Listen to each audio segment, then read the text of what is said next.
Good evening, ladies and gentlemen. Welcome back to the Shadow and Sun Show, and welcome back for another meeting of the Appendix and Book Club. With me right now is RPG Grandma. How the heck are you? Okay, getting over the summer cold you have to get when you're on some vacation time, right? Knock on wood. I don't want it. Don't bring it over here. Picked it up a couple days right before I've been very Caught it fortunate not to from the have been sick in clients. a while. I want to keep it that way. So Justin's going to be a little bit late. Dark Knight might not show up because he's not feeling so great. Omen will be here. I'm sure Justin will get here at some point if we procrastinate long enough. But screw that guy. He knew what was happening today. He should know better. But we're going to talk about the L.Sprague DeCamp Conan and the Spider God novel in just a minute. I wanted to see how everybody out there in TV land is doing. We got See who the we got. crafty gamer on. Hey, what's up, TC? Hey, where are you? Did you read the book? If you read the book, grab the link. It's in the book club tab on Discord. Get your ass in here. If not, you missed out on a mediocre book. I'm just gonna put it out there. Yeah, I wasn't impressed with. I was kind of like, man, I feel bad. I suggested we read this book because I hadn't read it. Funny thing. And I'm like, this is not his best work.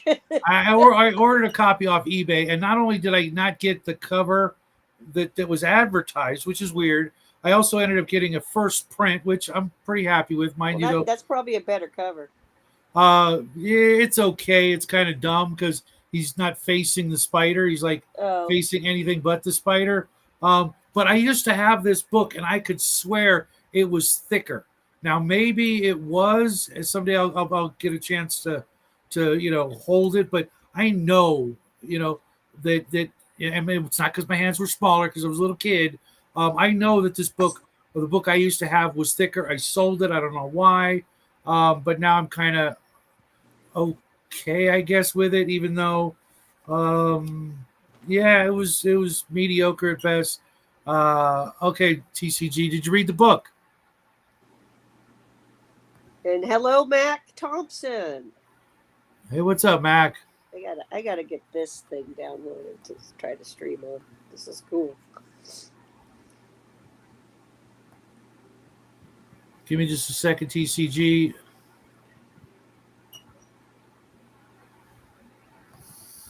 Oh my goodness. Where the hell are you, man? Is the technology working with us or against us today?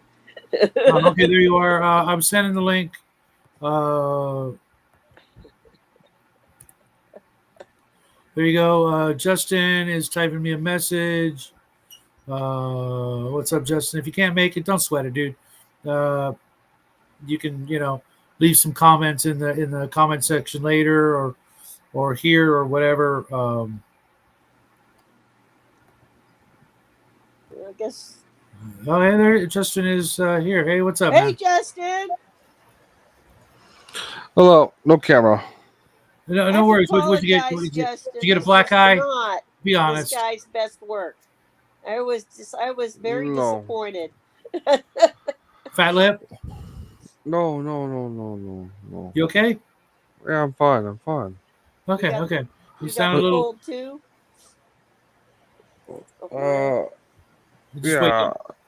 Yeah, something like that. Okay. I was thinking we were starting at 7. For some reason. Didn't we start at 7 normally? Nope. Matt, that's Saturday-ish kind of thing. TCG link I sent you. Did you read the book, Justin? Yeah. I read the book. And what'd you think of it overall? It was okay. It was okay. Yeah, it was mediocre, man. It wasn't up to, like, I felt really bad because, like, all the other books I've read by this guy, I super enjoyed. I did not super enjoy this book. So I have some thoughts on that, but I didn't put it down, so like I didn't find it that bad, but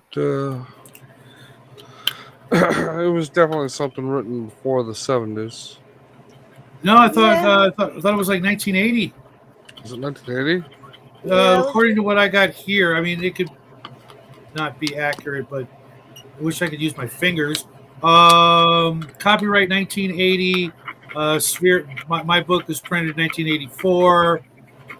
Published in Great Britain by Sphere Books. Yeah. Well, maybe it's because I'm new to Conan, but I actually really like the story. Really. How much Conan have you read, if any, besides this? Literally the first Conan. Okay. Right off the bat, I would say read the very first Conan. I'll break out a copy in a minute. That wasn't assigned, so. No. One of these days, grab it. I might even have an extra copy of the first one because I used to do that. I would buy multiple, like an extra copy of the first one of a series so I could loan it out because I learned a long time ago. Only your friends steal your books, and they'll never come back. Yeah. They don't. They really don't. Well, I just give people books. Yeah, but a couple of things. I just to get this to air my grievances. One, Sprague was writing about somebody else's character, and and clearly, when this came out, all the Conan books had been written, and he helped work on putting them to the market, so to speak, after Howard had passed away. But he was constrained with, you can't have any great thing happen that takes away or interferes with anything else. So he had to write within those constraints of not interrupting what was going to happen or what did happen or however you want to look at it. So that interfered, in my opinion, with the girl whose name I could not pronounce that he had a thing for. Let's just refer to her as the dancing girl. Yeah. Girl. I assume I'm not the only one who couldn't pronounce her weird ass name, even at gunpoint. And it couldn't interfere with what was to come later on down the road. Yeah, I felt it felt constrained. It really did, and I knew that was going to be a little issue, but this was kind of a, every time I thought something really cool was going to happen, it did. You know what I mean? Except for like hell, even when he fought the big cat, I'm like, okay, obviously he's not going to get hurt. You know what I mean? But besides the plot armor, it just seemed like, every thing was destined to either fail or fall flat when it shouldn't have. The guy worked on, bringing Howard's works to the masses. He of all people should have kind of, had a great idea. I mean, when I read this, I mean, were you not expecting like a big fight with the spider down in the dungeon? Yes. Yeah. It was like, oh my God, this is going to be great. That I did find a little disappointing. He just burns it out of the hole, though, right? So yeah, the thing crawled up and it was like on the steps of the temple practically. I'm like, what the shit is this? I want spider webs. Even there, it could have been a more epic fight. Yeah, right. Just an extra chapter, right? Well, the first thing that questioned for me with that stupid spider. Some bad guys die. Not really what we wanted. The first thing that it was really odd. Sorry. Well, the first thing that I noticed with the spider that I instantaneously did not like, the torch made it run away from the dancer's body. And yet, when the tunnel was blazing, the spider showed no fear at all. It completely ignored the flames. Yeah. Right. Like, it's like, oh, I'm out of here. Oh, wait, little tiny fire. Now I'm afraid of it. I thought we were going to get, hi, RPG Dad. Yeah. I thought we were going to get, like, because all those little baby spiders were, not so baby, but, baby, were chasing him. And so I thought with the oil and stuff, we were going to get, like, the infestation George? coming above ground, not just the big spider, but all those babies and some of them on fire and getting the town caught on fire and mass carnage. I mean, that's what I thought was going to happen, and it didn't. It would have been great if he got in, he fought some of those. The spider got past him. The cave caught on fire, and then he had to fight his way out of the temple, killing the spiders until he got to the stairs. And I know, like right, and- even the freaking the eggs, like someone else had to take care of it, kind of. And I was like, okay, giant spider, dungeon, spider webs. Where the frick were the spider webs? Exactly. Right? I was thinking that the whole time. Were you thinking that too? I mean, the carnage I was cool with. All the walking through squishy, decomposing. But where was it's the just, spider I mean, web? if we were dungeon mastering this game, or a game where the party's going to encounter spider web, a giant spider or giant spiders, you're going to throw in all the tropes. The freaking beady eyes, the freaking clickety click. The man. Yeah, he had the clickety click, so that was good. The hiding in shadows, it climbing up on the ceiling to get away from you. And then dropping down on some unsuspecting party member, someone getting gooed up in webs, all the classics, and it's just like, nah, everybody else has probably done that before. I'm just gonna, it's like it's almost like he phoned this in, Yeah, it was not up to his standard. I'm gonna if you've never read any of his other stuff, this was not representative of what he can write. That was the thing that struck. Well, I would like to revise my statement before when I said I thought this book was pretty good. Right up to the spider ruined it all. No, it was a decent story, but like you said, there are flaws with it. It was subpar, mediocre. I mean, I'm sure nobody here is going to recommend this as the end all be all Conan story. No. I would never tell you to go read the original short stories, the book that's all the little short stories by Howard first. That because I kept thinking of that character. All the NPCs were actually really fun. The bad guys, the good guys, the girls. Yeah. The NPCs were cool. Almost cooler than Conan in a lot of ways. You know what I mean? Because we all know Conan. Yeah. So seeing these new people's like, oh, that guy's kind of cool. The camaraderie, the rivalry, the love, that could have been. Do you think Sprague was a hack? Okay, Moby. Yeah. I wasn't honestly can't say because prior to this, my experience with him was with the Conan novels. The famous Conan novels that we all know. Oh, why is my camera frozen? I don't know. I told you the internet's been weird today, guys. That sucks. Mine's been glitching all over the place. And there's literally nothing I can do about it other than try this. All right, there we go. Practically a thief. Practically a thief. Wow. Well, because I read why he wrote his first novels. Who? Sprague DeCamp? Sprague. Yeah. There is a GURPS. GURPS. You love GURPS, right, Shadow? There's a GURPS resource book, Evening All RPG Exile, and it's for Krishna. It's for the planet Krishna, and that's how I found out about him. And he talks about his books and why he started writing them, and it was because he thought he could do better than Edgar Rice Burroughs. Now, personally, that's a hard act to follow. Personally, I don't think he ever achieved that. But the Krishna books were good because I found this GURPS resource book and ordered it all the way from Italy, no less. I'm like, hey, it's Alien Planet book. I need it. I was going to actually mention that, Mac, but it's fantasy, so reading his books. Because you're right. Why is it that always the giant spiders look like tarantulas and never black widows? You know what I mean? Or something that does a web thing. And I get all that they don't do the webs, but at the very least they got to be you got to do something, maybe spit poison or something, Well, it's true, Mac. They could do other stuff. Well, Yeah.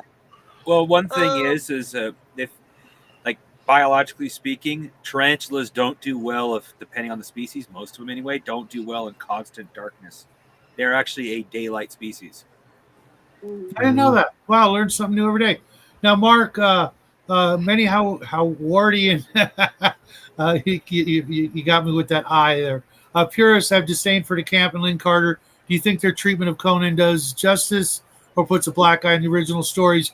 From reading of this, I'm definitely going to go with the mob, opinion. Although it's hard because in the original Conan books that you can get, Conan of Samaria, the swordsman, the that series, Carter and DeCamp, all, it's impossible to tell, or at least prior to reading this, it was hard to tell who was writing what words and what sentences. But now I can see that I can actually pull out Howard's original writing style is vastly different from this guy. This guy, vastly, man, is much a much simpler writer, at least in respect to this book, with the way he does things. He even was using some like modern slang that I was like, what the shit?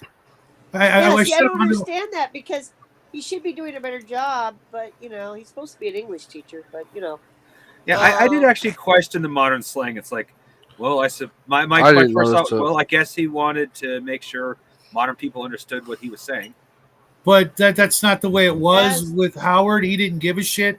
He literally, it was overly, prosaic and flowery when it didn't need to be. This guy said, "Nah, I'm not doing that." Yeah, it was. I don't need that. It did not have a. Have the same. This same literally feel. read like one of the books you'd get from the Scholastic Book Club. Like it was written for kids. Except for the few, man woman sort of, interaction kind of discussions, which weren't done poorly, but just I just felt bad for Conan. It's like he's pursuing this girl, and then sure as shit she gets iced. They don't even get like a proper smooch or nothing. Just kind of gay. Well, like I said, it's not up to DeCamp's books.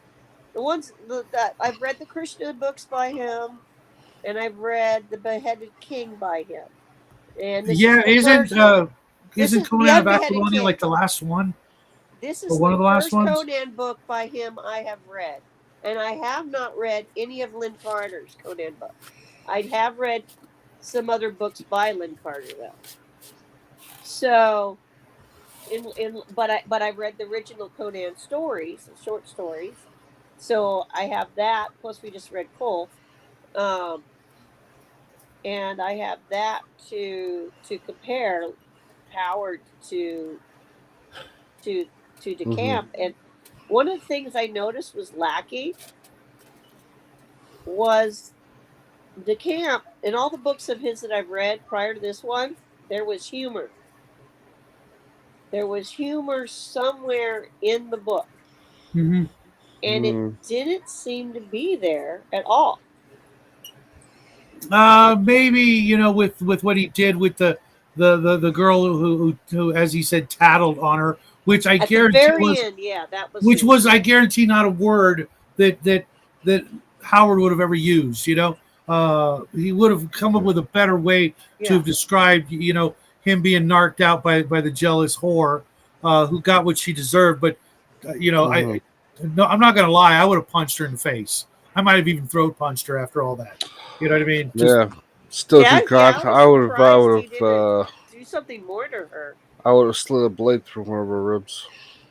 Yeah, I mean, because he did really try to be, a better barbarian, when it came to her, he but obviously it wasn't meant to be. This was way before Belit and eventually his wife, whose name escapes me, from Conan of Aquilonia and some of the later books, who had his child.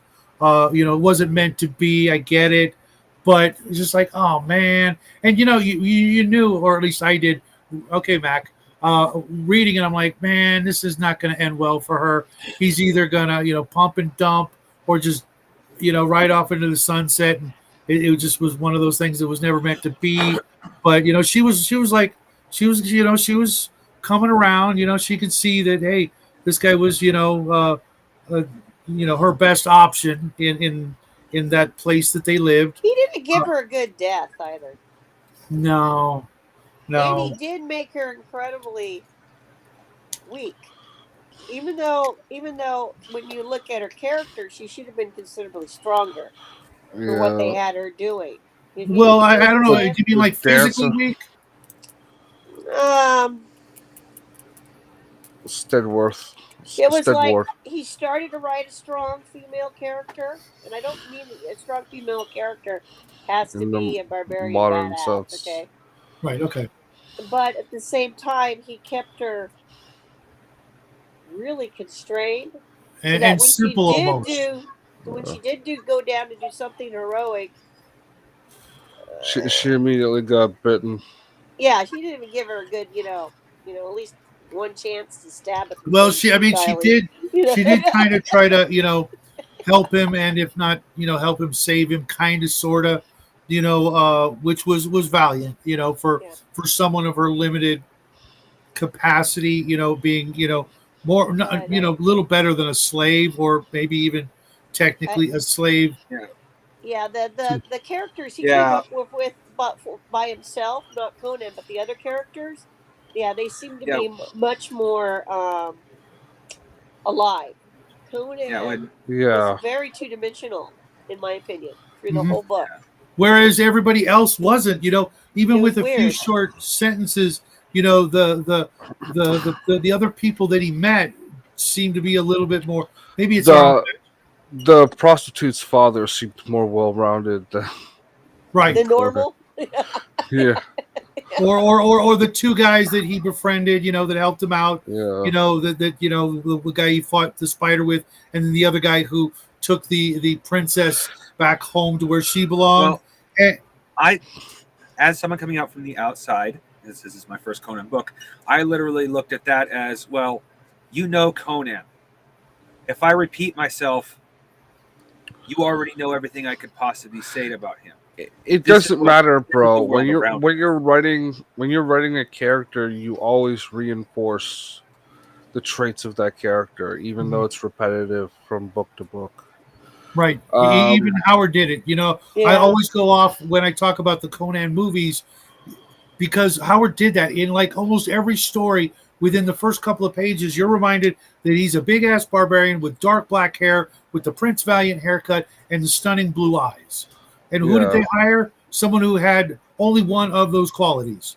You know what I mean? They couldn't shell out for the hair dye. I don't know if Arnold had. I could have swore he had like hazel eyes, not blue. But I'm just like, what the shit? Well, come on. The blue was fixable even back then. Okay, so 1 out of 3, and I know it's a cosmetic thing, but growing up reading the black and white Savage Sword of Conan magazines, the comic books, and the novels, even the novels had these great illustrations of Conan, and it was always that big, dopey Prince Valiant haircut. You know what I mean? Yeah.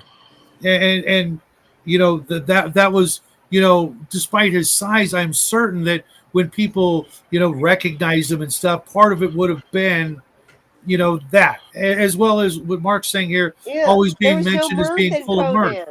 There was no mirth in Conan. Conan, well, in Howard's version, he was a jokester. I know. That's what I was saying. It was so weird. And then me knowing that in all the other books I've read by DeCamp, there's humor, and it's in his main characters, in the events around his main characters.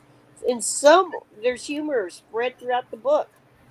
His other books, and here, there's none. And so, even in the Savage Sword of Conan, they were able to translate that.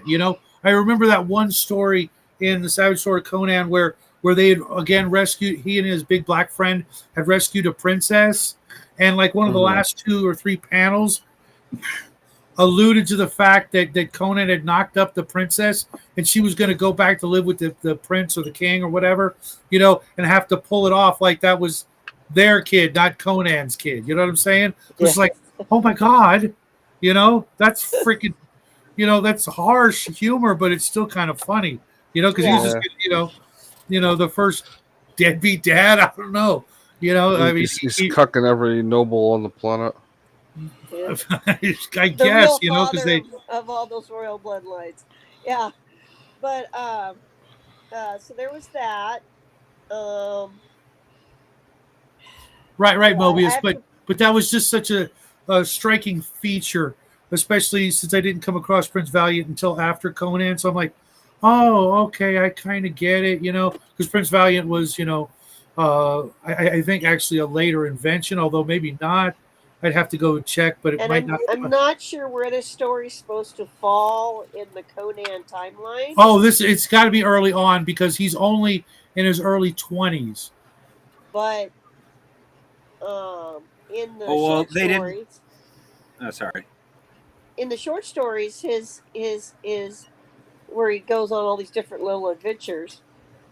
His character develops. I mean, it seems like by the time he's captain of the guard somewhere, whatever he was, officer in their echelon there, he would be smart enough not to get himself in that first situation.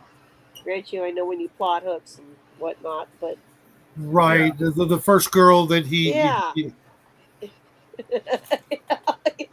just like, what are you doing? Yeah, but at the same time, if he was like 22, it fully tracks. 22. I figured Got I'd some ask coin. you guys. You guys are guys, so What do you think? Well, what I got out of the entrance is that Conan had like one or two adventures. Like he had dealt with a giant spider at one point before he got him to this point, but he is still young in his life. Same here, Mark. That's exactly my point. That's when he was all thieving and he broke into the tower. No, believe it or not, TCG, this book would probably fit in right around book 3 or 4. Well, here's the thing. They actually, through the whole thing, they talk about the fact that he's fought a giant spider. This is after his time as a thief, and this takes place just after that, like when his kingdoms are still heavily looking for him because they remember him as. So this could easily have been in, right in between like book 3 or 4, I would guess. And you would know more than me. I'm just telling you what they were saying. Yeah, because they were placed in a timeline of events.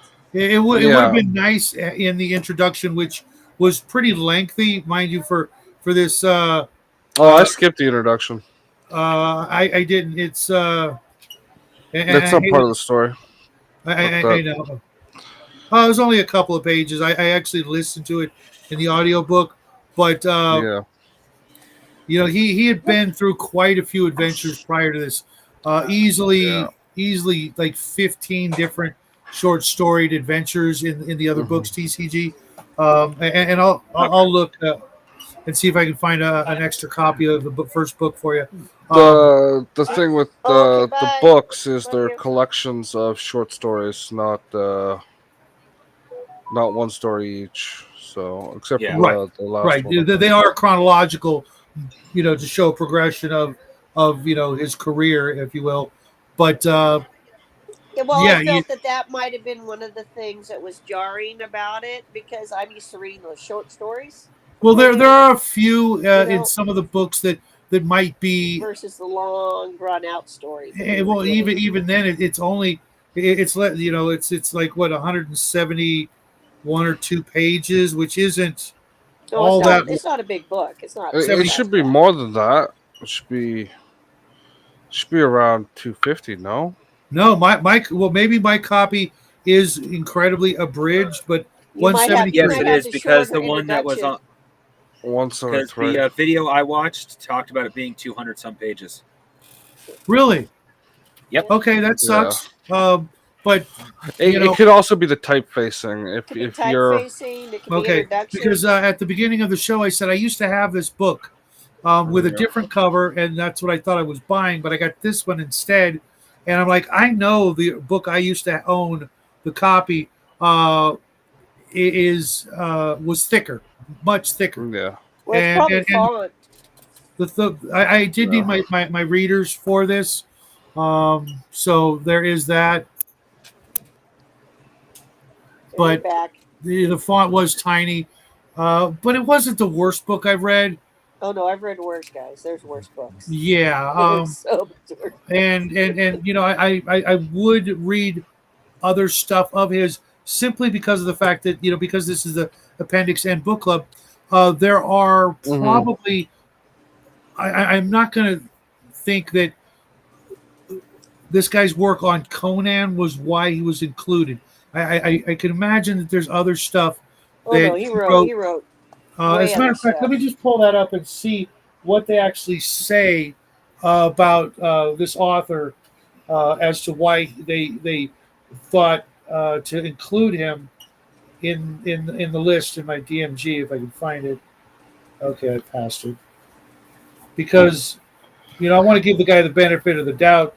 I could see where, you know, this was like hey, the Goblin Tower. Is that all? Isn't that not also a Conan book? The Goblin Tower. No. In the Novarian series. Okay. In the Appendix N. Yeah, that the Fallible Fiend and Lest Darkness Fall are the two books they recommended from his repertoire of Tales of the Gavgan's Bar. Okay, so Undesired Princess, Land of Unreason. Is that just his bibliography that you're reading now? Well, it's just fantasy novels, Incomplete Enchanter. Okay. Hey Raven, welcome to the show. Raven, did you read the book? Of course she didn't read the book. Now, the one that I'm going to have to go find is A Gun for Dinosaur and Other Imaginative Tales. and Raven, there was like barely any spider to the Spider God. Okay, just saying, you would have made it through this without like that's it. Oh my gosh, I could write scarier spider stories than that. I live through them on a daily basis, right? Right. Most of the spider story, even during the fight with the spider, is him talking about wanting to steal the gems from the spider statue. Like, can we talk about that for a second? I'm like, okay, at the very least, man, you know, he didn't walk away with the girl, the gold watch, or anything memorable other than getting his trusty horse back, which I thought was awesome. You know, I really liked, you know, the treatment of his horses, other than the fact that one died from a single arrow, which I thought happens. Absolutely. It was sad because the pony seemed like, you know, a nice animal, you know. But the other one that was just like, you know, the barbarian Conan's horse, you know, I liked that, you know. So at least he got, you know, he got to leave with his trusty companion, probably the only person he could trust until the next book when they kill it off, you know. But I mean, anytime he got like money, it was even worse than in the normal Conan novels where, you know, he just pissed it away the next day. But he didn't even get like, you know, even his stupid magic trinket that he got. I know, right? The second he used it. I know. He got away with using it like 4 times. There's some takeaways we can take from this novel.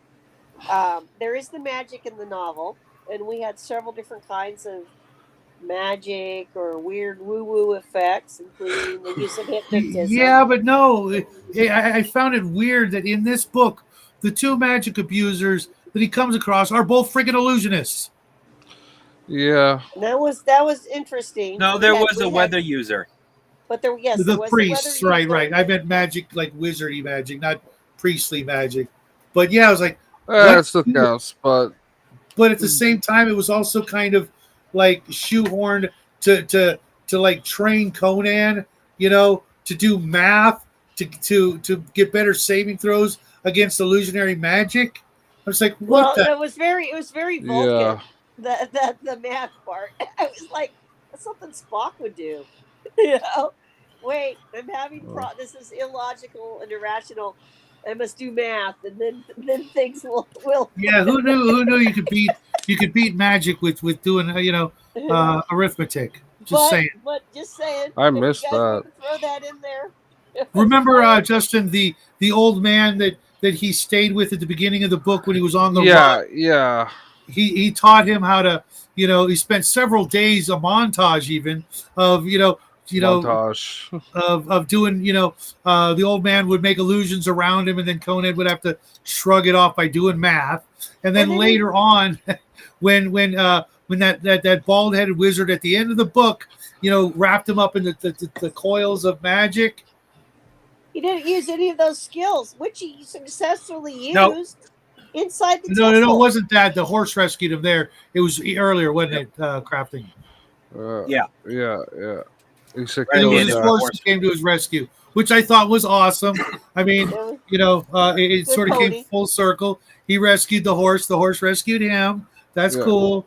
But, I was just like, could he, why couldn't he have gotten away with stealing a couple of the eyeballs? I mean, really? He got one of them. Exactly. Yeah, no, he didn't. One. Yeah, he didn't get one. It was a very unfulfilling ending. Let's be honest. I thought he and got like one. I said, when he was in, No, he came close, but then he started choking before he could. When the priest inside the temple was trying to hypnotize him to get answers, he was able to fight that. Yep. Because he remembered his training, right? But then at the end of the book, Jedi. it's like it didn't exist. Like, he panicked. Here I am surrounded by evil wizards. In the name of if he was panicking and forgot in the moment, it wasn't expressed during the writing. Like I got that, but I had to intuit that leap. You had to intuit that, yeah. Okay, but use your own Jedi abilities. Yeah. Give us just a second, Omen. I'll bring you right in. The magical items that we got to see. We had the arrow that unbolted locks, right? Which I'm stealing. I'm stealing that idea. That's a cool idea.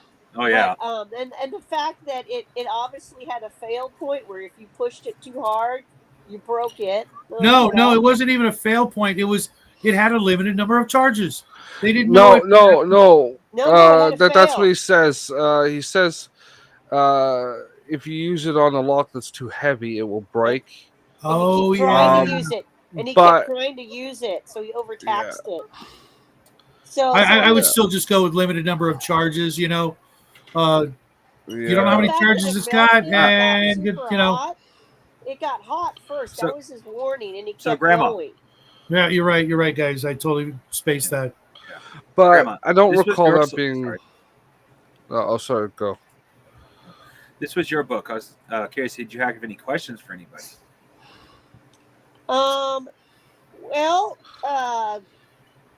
Let's bring Omen in. He's been waiting patiently. Let's get his. Hi, Omen. Hey. So are we talking about the magic item, or are we talking about something else? As we're all arguing for what you want me to throw. Well, I was asked if I had any questions, and one of the questions I was going to throw out there was, what did you guys think about the magic that was presented in the book? I thought that it was. Sorry. I thought, to be fair on this is more of a D&D kind of style or Edgar Rice Burroughs than I did in REH, Robert E. Howard. Because in Howard, magic was always used very carefully, and it almost always had negative consequences. It was not a good thing. In this one, it just was kind of like, oh, okay, it's there. Yeah, because like even the powder of forgetfulness, I was like, wow, we're getting like 2-3 magic items in one story. This is very uncharacteristic of and they're Conan. All trinkets, right? You notice that they're all devices. None of them are like, well, on Conan's behalf, they're all trinkets and stuff. Mm-hmm. That there's the bad guys using illusions and whatnot, but yeah, there's no dark rituals for anything. Right? Well, the dark spider. ritual, yeah. Well, they feed prisoners and whatnot to the spiders, but the spiders aren't giving them their magic. Yeah, That's true. The spiders are Which just like a weapon that they're cultivating to use against the city. Right. So where was the magic really coming from? And I've always Good been under question. the impression that magic is a dark ceremony thing in the Conan universe. It's it. You I bring don't up wanna a say really it's a- good point it's- there, Justin. Yeah, I mean, it was. It's always considered to have evil implications for it. Yeah. Sure. That was the part. But it was almost like, real quick, it was almost like this group of magic users decided to pretend to be priests and create this false god so that they could get filthy rich. I'm stealing that too. Yeah, Well, that's what it instead seemed of the magic twisting them like it normally does. Right. Yeah, well, when it comes to magic, I was kind of like Shadow disappointed in its limited use. Not so much limited use, but limited scope. There we go. Like they only have those couple of trinkets, which I kind of like the fact they're only trinkets. You couldn't just keep reusing them, or they weren't super overpowered. Well, that's Like in very Magic indicative Users, you of had- Robert E. Howard's you lose- style. Oh, still, I like them. That's actually a idea I definitely want to see. They were done poker well, deck of one but trinkets. I'm just warning you, TCG. If you go into Conan, you're going to find way less magic than D&D and RPGs are. Which there should be. It's very limited. That's fine, not but, entirely like- true because the problem is that everyone's looking at it, but if you really look at like Dying Earth, magic is all around, which is, I mean, the two But biggest that's not influences. Conan. Yeah, I understand that, but you're saying for D&D, as you said, as it should be. I thought you were referring to D&D. For Conan, everything was really limited, and I didn't even like the witch that was being burned. Oh well, here you get this. That's very uncharacteristic for Conan. What did she give him? She gives him the pouch. Forget the powder. Oh yeah. Right, and didn't since we just read Cull, did it seem very reminiscent of the freaking origin story of Cull, where he I was thinking that too. I'm like, okay, he just borrowed this, and instead of it being a halfway decent young lady, it was a very old witchy looking witchy poo looking old lady, and he still saves her. Cool. And then she dies. That was kind of sad. Yeah. Well, Actually, I loved that. It felt like, to me, it felt like he wrote himself into a corner, so she died. She was just dead at the end of the scene for the reason of I don't want to be here anymore, instead of or it was a clumsy attempt to show fate and destiny and that sort of thing. Yeah, because at the beginning she said that she had foreseen her death upon that day, and then Conan saved her. He's like, well, you obviously aren't going to die, and then he wakes up the next morning. Obviously, she died overnight, therefore she did not escape her fate. Yeah, but either way, it was clumsy. Yeah, that's what I was getting at. It felt that way. Like I'm not a book connoisseur, so I'm not the best one to say what is and is not clumsy. Yeah, she could have easily gotten up with Conan in the morning, gone out the cave, and then fallen off the steep cliff, and it would have been more dramatic. And but you don't need drama necessarily. I mean, that's the it just seemed kind of like, oh, you felt sorry for the old lady, Yeah. She spent her whole life, helping everybody, and then she gets blamed for being an evil witch, and then she was. You know what I'm saying in the context of the story, and then she just. But then again, I guess that's not bad. She passed away in her sleep, knowing, feeling that she was safe, and someone believed in her, and all that happy shit. He could have easily had this town closer to the city, right? And it turned out she's behind the whole cult of priests. That would have been interesting. And see, that is more of a twist. Conan aspect. That would have Yeah. been. That's a lot more of a Conan, Yeah. a Howard-esque. Right. Nice, Justin. Not to mention, I always personally felt that Spider is more of a female thing than a male. Well, let's ask Raven. Is that the truth of it? And it was a female spider. Yeah, I know, it right? was. They couldn't even get that right. But speaking of spiders, like I coming back to the magic is what something I would have done as a GM would have put the magic of the spider, even if it is illusion in this case, right front and forward. And you have a statue of a spider? No. Under the control of the sorcerer, I would have made it so the spider come up and watch the festival, watch the people Ceremonies? pray. Ceremonies. Thank you. Yeah. That'd be a little gonzo, and I applaud you for it. But that was definitely not Howard's style. It was definitely, in the dark kind of thing. That's why I was so disappointed we didn't get that freaking the description that hair on the back of your neck freaking creeped out. Like, oh my God, I know it's here. I just don't know where. I would be just like jumping around, with the torch and the sword, just like, you're not sneaking up on me. Yeah, it wasn't much lead up to the spider. There was if you read the Tower of the Elephant, which is what they kind of reference, listen to how he talks about the description. Again, it's a different author. This author is not doing Conan in the house. He wasn't doing Conan, how Conan would think or how Conan would act. Conan was like, well, it's nice to have a woman, but he's not smitten by him. This is kind of the. So that's what's always there. Well, if they're hideous, they're women, Raven. That's what it's about. Is there something you want to tell us, Owen? Just saying. No, I'm messing with you. No, Black Widows, female. Sorry. It's right there in the name. Just, No, but I mean, even when I was listening to it, this was much more of an Edgar Rice Burroughs style of writing. It really was. Or who it really reminded me of more than that was Brack the Barbarian, which was written much later. And Brack the Barbarian was written as an homage to Conan. The writer specifically said there aren't enough barbarian Conan Viking sort of stories, so I'm going to write one just to be gratuitous and add to the very small stack of books that qualify as that sword and sorcery, sword and sandal, kind of. Well, this was 1980 is when this book was written. Right. Yeah, so that's why I got 75, because it was written before that, obviously.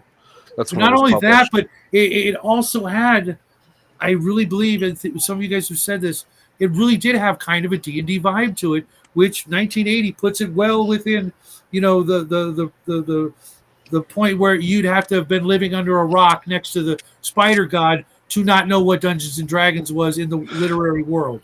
True. At least the fantasy literary world. By 1980, D&D was going strong. Yeah, it had a very quest fetchy item gathering thing near the beginning. Mm-hmm. Yeah, but you know what? Most of them do. If you read Michael Moorcock, R.E.H. Howard, if you read the Hour of the Dragon, it's always kind of. The one thing I didn't like was, he just goes in and everyone's his friend. Whereas if you read Hour of the Dragon, it's like, it's Conan, and they're all very wary of Conan when he comes in, and for a good part of this book, he's either part of an organization where everybody knows him, or under a pseudonym. Yeah, but Conan was that. Look, again, Howard did that as well for the other stuff, and I don't really recall the pseudonym part, but.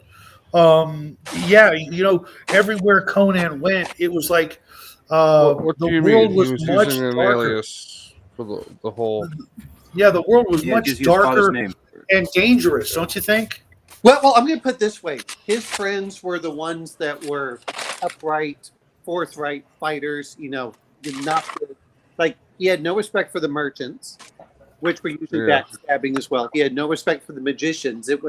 He much preferred and even when the Queen of the Black Coast, where he's talking about the judge, and he slays the judge because he says, there's a certain thing about decorum, and it's just felt very, he lusts after this woman. That was never Conan in his way.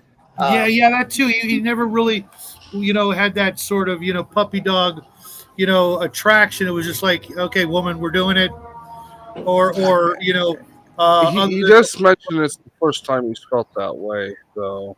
So maybe this could have because he clearly whored around half the continent by this time. So the fact that he actually fall in love was just like, really.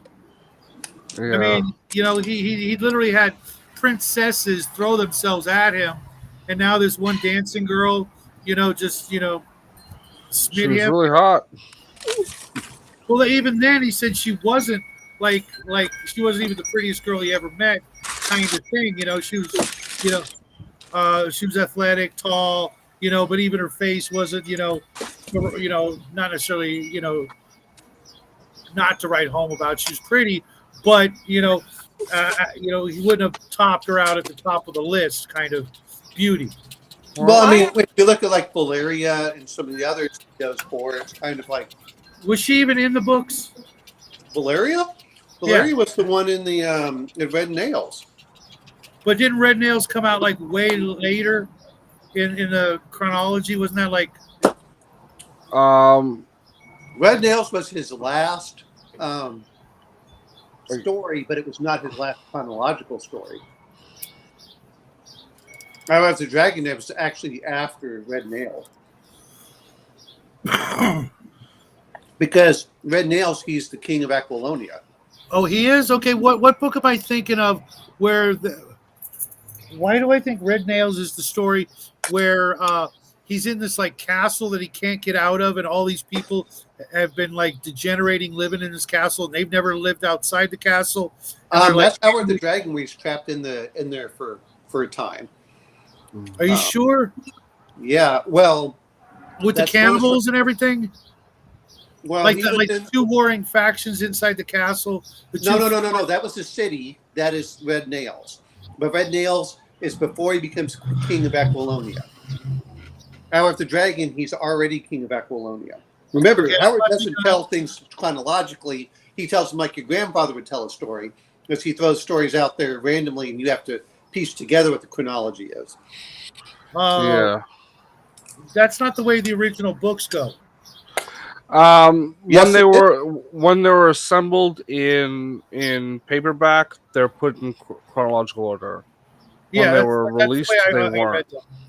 Yes, but I understand. But if we actually look at when he was writing them, he actually said that he was writing the stories like your grandfather would tell a story. He wasn't doing chronological. He skipped back and forth in time. Yeah. See, because I always heard it differently that he was like haunted by this ghost of Conan who would sit and like dictate to it. Yeah, well, that's what you call bullshit, there, bro. Well, even if he did, well, no. A lot of writers talk about that. They start getting their own, hearing their voice. But again, it's like your grandfather. Your grandfather tells you stories that he feels like. Well, yeah, but the old man that goes over and tells stories, he doesn't tell stories chronologically. He doesn't start when I was 18. He goes, 10 years ago. 30 years ago. When I was 12.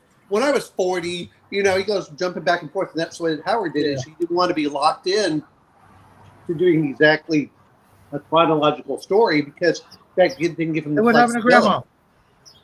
There's horrible glare on my screen here because I'm outside. Well, Grandma just bounced. I hope she's not having. She and I were both having weird issues earlier today because we're in where we live and the internet's ass. I mean, the same thing. Michael Moorcock does the same thing with the Elric series. They're not in chronological order either. It's not. They put him in chronological order after he's already written for 40 years. Yeah. Yeah. I don't like that. Well, just because you don't like it, it actually makes it a lot more. When you're just selling stories like he is, remember he's selling pulp stories. You don't want to get caught into a completely linear thing. You want to be able to go back and forth and put it in wherever you want. You don't want to box yourself in a corner and go, oh, crap, now how do I do this? Yeah. And remember, this is, it's very easy to say, okay, you're going to write Game of Thrones, but how old was Martin when he wrote Game of Thrones? He was what, 40-something after he'd already written for like 20-something years? when he's good. And even now, he's still going back and forth. I suppose if that's where your creativity takes you, I totally get that. I just when I set about a task, I graph and chart it out. Always have. Yeah, but that doesn't mean like even if you graph out the timeline of your character's life, it doesn't mean you choose to write the stories in that graph in order, right? You I could suppose. you could have an idea of what your character did when he was 20 and then write a story when he's 40, then go back and write that idea that you put references to from his I don't know. 20s I'm such a later. control freak. I find that hard to fathom. Yeah. Well, remember, that's the other part is you're writing to survive, because that's where they're making their money. So it's like especially 40, 50 plus years ago when writing for a living was literally A by the little seat of your harder. pants. You were lucky to get the job or anything in print, and now it's like you don't even have to ask. You don't need anybody's permission. You just do it, and if you just by virtue of doing it, it'll sell to some extent, except for RPGs, of course. well, Well, most books don't really RPGs sell still either. sell, I but mean, like I said, if my mother printed a book, it was like, okay, if she sells 150 copies, good luck. That's yeah.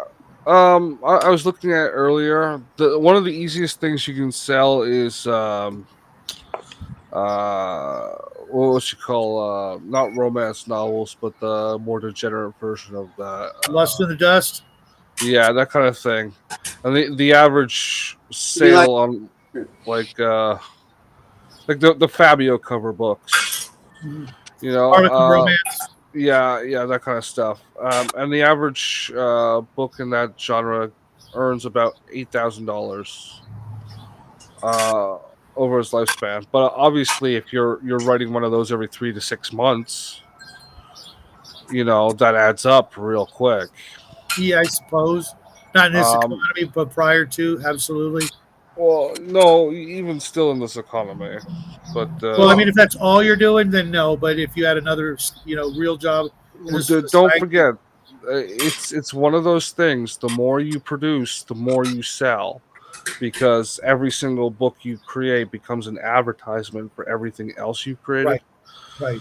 So, and for Howard, it was when we talk pulp, the whole point is that they were disposable. You buy them and then you kind of toss them away with the intention for that stuff. Yeah, you roll them up and you carry them around in your back pocket until you're done, and then you shit can. You line the bird cage with it. Yeah, I mean it was as cheap as you could get for paper, and that was just like printed off, and they were just hey, give me a story, and if you box yourself in, it's like, well, this story doesn't sell. Well, now what do? You can't just go back and forth. And Justin's right. The more that you write, and the better and the more that people like your writing, the better. Yeah. I mean, what is that? You guys aren't wrong. I can't tell you how many times I've bought a paperback, of an author, then went, oh my gosh, look at all these other books this guy wrote. I'm going to go check those out. Yeah, that's why you usually want a series as well, because people will end up picking up an entire series if they like one of them. And I mean, how many characters did R.E.H. Howard have? He had Brack Warner, Solomon Kane, Conan, Cull. He had another one, I think, that was a fighter, like a physic, like a boxer. And I think he also had Western as well. So he was trying to hit every genre he could. Your mic's been cut off, Shadow. Yeah, he was about to start writing Westerns right before he passed away, which is a shame because I would have loved to. No, I think he was writing Westerns before he wrote. Well, I could have swore that in the introduction that's where I heard about it, was that he was getting ready to, because he lived in Texas, surrounded by cattlemen and oilmen and things like that, with his own experiences in those fields just by exposure that he was. But I'll look into it, because if there are some that I could grab, I will definitely grab them and add them to the ever increasing stack of books I'm supposed to read. And to be fair on this, Howard died at 30. Most writers hit their peak in their 50s. Just imagine if he'd had another 20 years of writing experience and then he hit his peak. You know, what is it? I was listening to him talk about, what is it, Brian Sanderson? And that guy's written, like 71 books? And it's just, I'm hearing, and we'll see, this will be interesting. We're going to talk about a Kickstarter. They're thinking it might go up to like $20 or $30 million for his RPG. When it comes out, and a lot of it's just because everyone knows his books. I think about like 70 books. What year was it that Howard died? He killed himself. 1934, 1936, something like that. There's Grandma, I believe. Welcome back to the show, Grandma. Sorry about that. I don't know what happened, but welcome back to the show. If that is in fact you and not.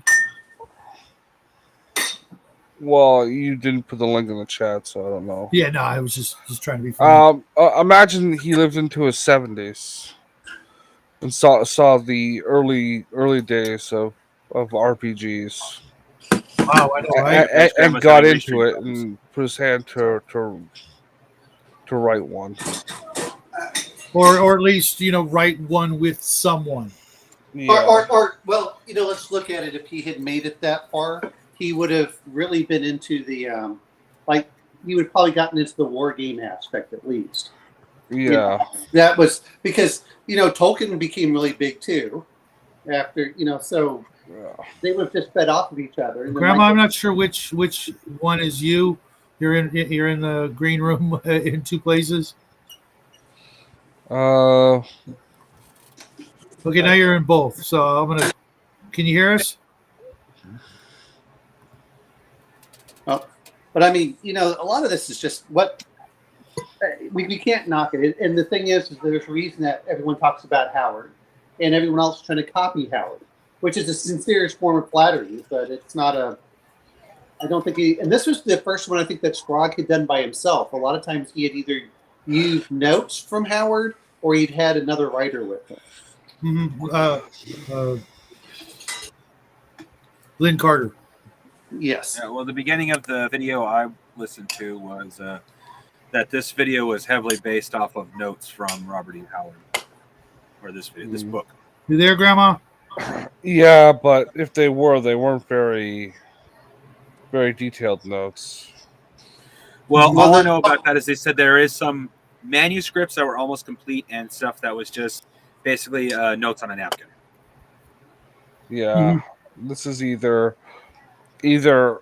he just tacked on an ending and didn't do a passover to polish, or just a napkin.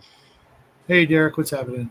Yeah, it was definitely and what was amusing after reading this is reading on the back cover of this book, all these other Conan novels that Conan the Rebel, Road of Kings, that I had never heard of, and I'm like, do I really want to take a chance, or am I going to just stick with the classics? But I think really the other point is we're reading Appendix N, and this was not in the Dungeon Masters. Was this one in the Dungeon Masters? I'm not sure if it was. No, it wasn't. No, this literally I think came out after the Dungeon Masters Guide. Right. And but so, I was going to ask that earlier because the Appendix N that I got is a digital one, so I'm wondering if it has things added to it afterward. You send it to me and I can go over. I just Googled it the other day. If it's the one, was it the one that kind of looked like it was on parchment? Like the graphic of parchment. That's the one I got. Yeah, the blue one. I've got the DMG here. I can check it out and verify that it's similar. For the most part, I think we're safe if we, even if we pick something that technically isn't on it. If it's the same author we're kind of within the ballpark of accuracy. I would, of course, prefer that they were some of the tried and true novels that are in the appendix. The next one we're going to go over is Dark Knight's pick, which is Elric Melbourne, and I know Omen has already finished it. I haven't finished it. I've just finished the first two. No, literally the first book is called Elric of Melbourne, and I might be butchering the name, but that's how I've always heard it. It's the introduction before he gets the cool sword and stuff. I would, definitely prefer Sailor on the Seas of Fate, but you got to go through the long BS of who Elric is, etc., which is how he gets to Stormbringer, when he kills off, when he has to fight his cousin. Honestly, when it comes to characters, even though they're written in sporadic order in some cases, I prefer to go through them chronologically. Sure, I do too.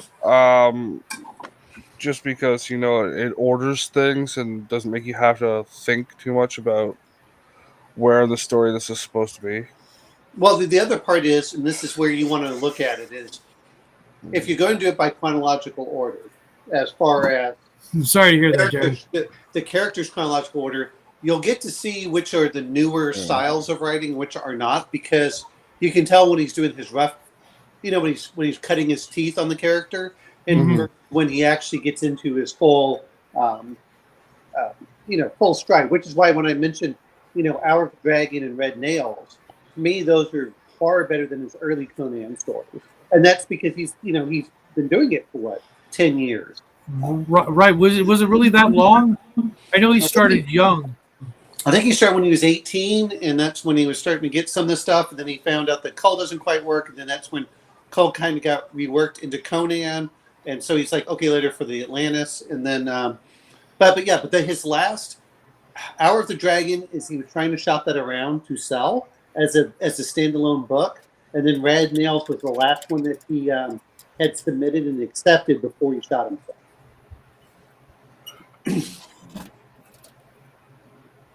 So it's but you can tell, that's when he's really getting into stride. That's when he starts getting into, there's a little romance here. Conan's kind of getting into his more jovial aspect, so it's like, okay.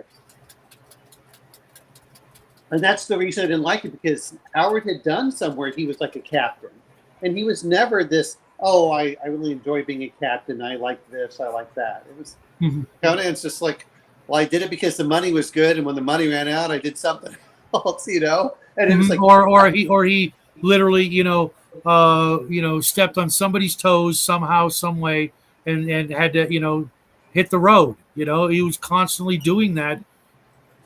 Conan, that was Conan. He looked at the wrong girl or more, and off on the road he was.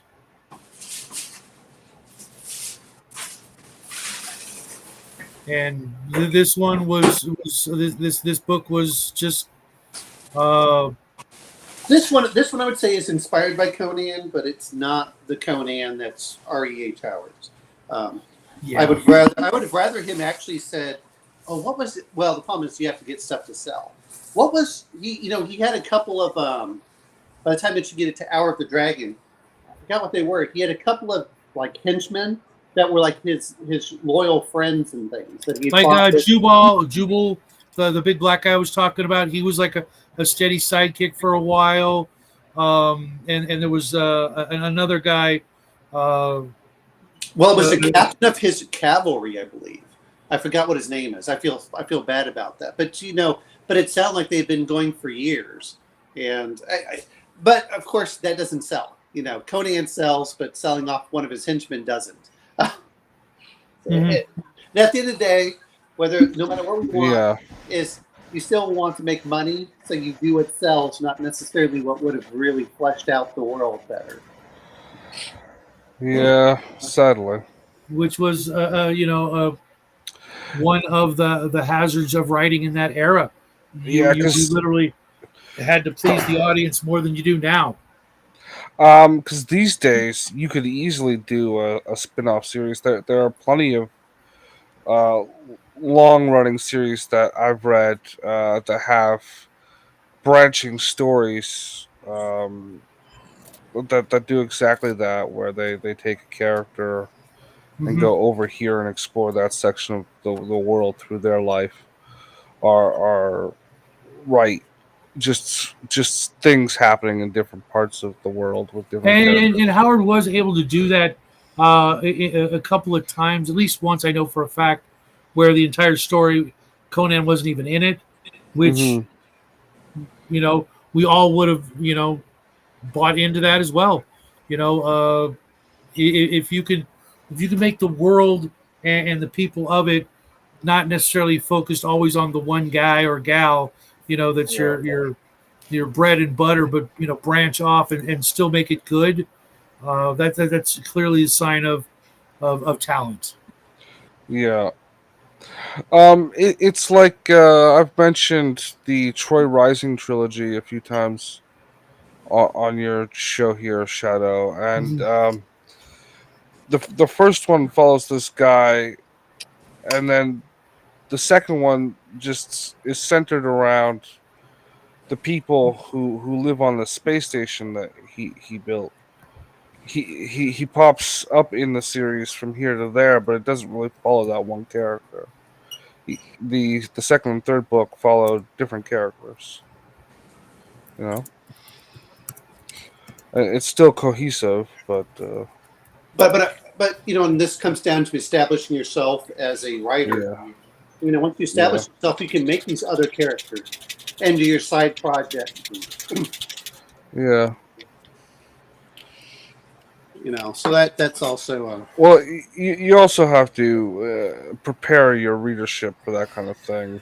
oh, absolutely. Well, Yeah, even if you Stephen King, known for horror, did The Stand, and yeah, or what was it?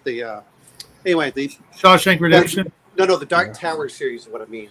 Oh, yeah. Oh, Shadow, you will love the Dark Tower series. I I think know so. you keep saying you've never read it, but you should pick up the first book in that series and read it like soon. Yeah, Like my mom was a real big fan of King and that, and she always told me that I would like it. But you don't I have to read the expanded universe because a lot of his books tie into it, but tangentially, not and unless you it's have funny. to It's read. not really funny. It's sad. I actually, when she passed away, I sold or gave away all of her Stephen King books because I just wasn't a fan of him. Although Yeah, I'll give credit where it's due. Shawshank Redemption was freaking amazing, or at least the movie it's was. I never read the book, yeah. but the movie was like he really missed his mark, didn't he?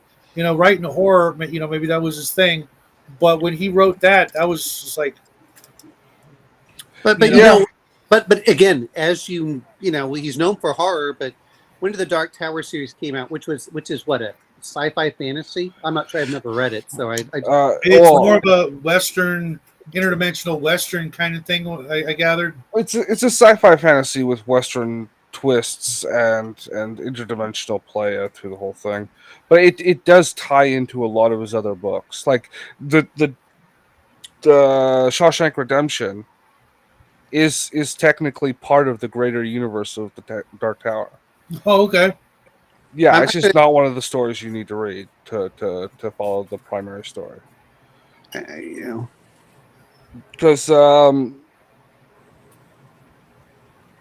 fuck, what was the serial Salem's killer? Lot. Well, Salem's Lot was, but once again, the tie-in for that is like in the third book, the character comes back, the priest. It's the third or fourth book. He pops up, and I think Wolves of the Collar Yeah, might yeah. be after that. But again, like you were talking about, is once you do that, you can start branching out. Once it becomes Yeah, successful, you can hey, I've got a new series. Oh, yeah, okay, and that allows you to start off kind of fresh without having to get your name out there. yeah. Because that's the hardest part, is getting the name recognition so people even look at your book. Right, but once you get to that point, you can then literally veer off in any direction because you've established yourself.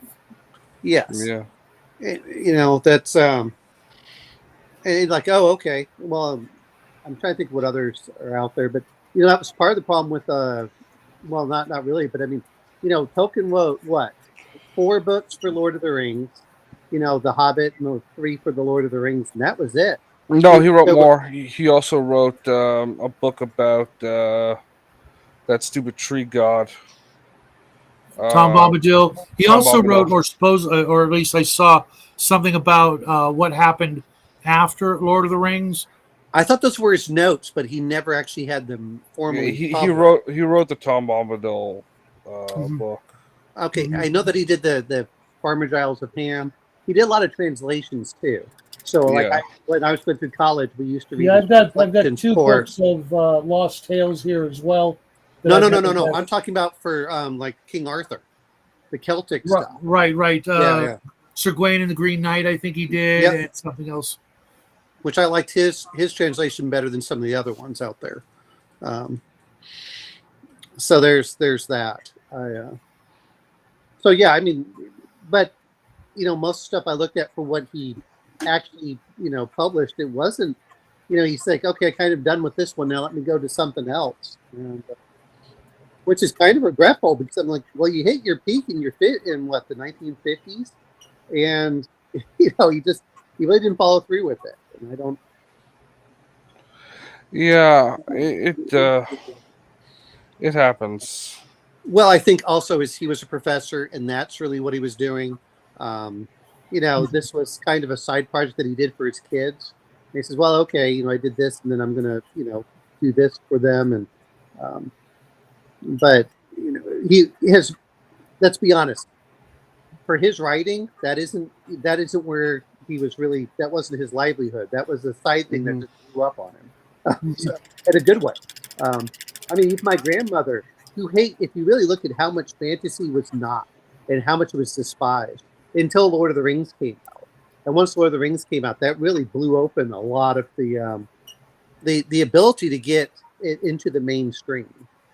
Oh, absolutely. I have some older, I wouldn't call them fantasy, but other than King Arthur, there was like very little in the mainstream that people recognized or had heard of.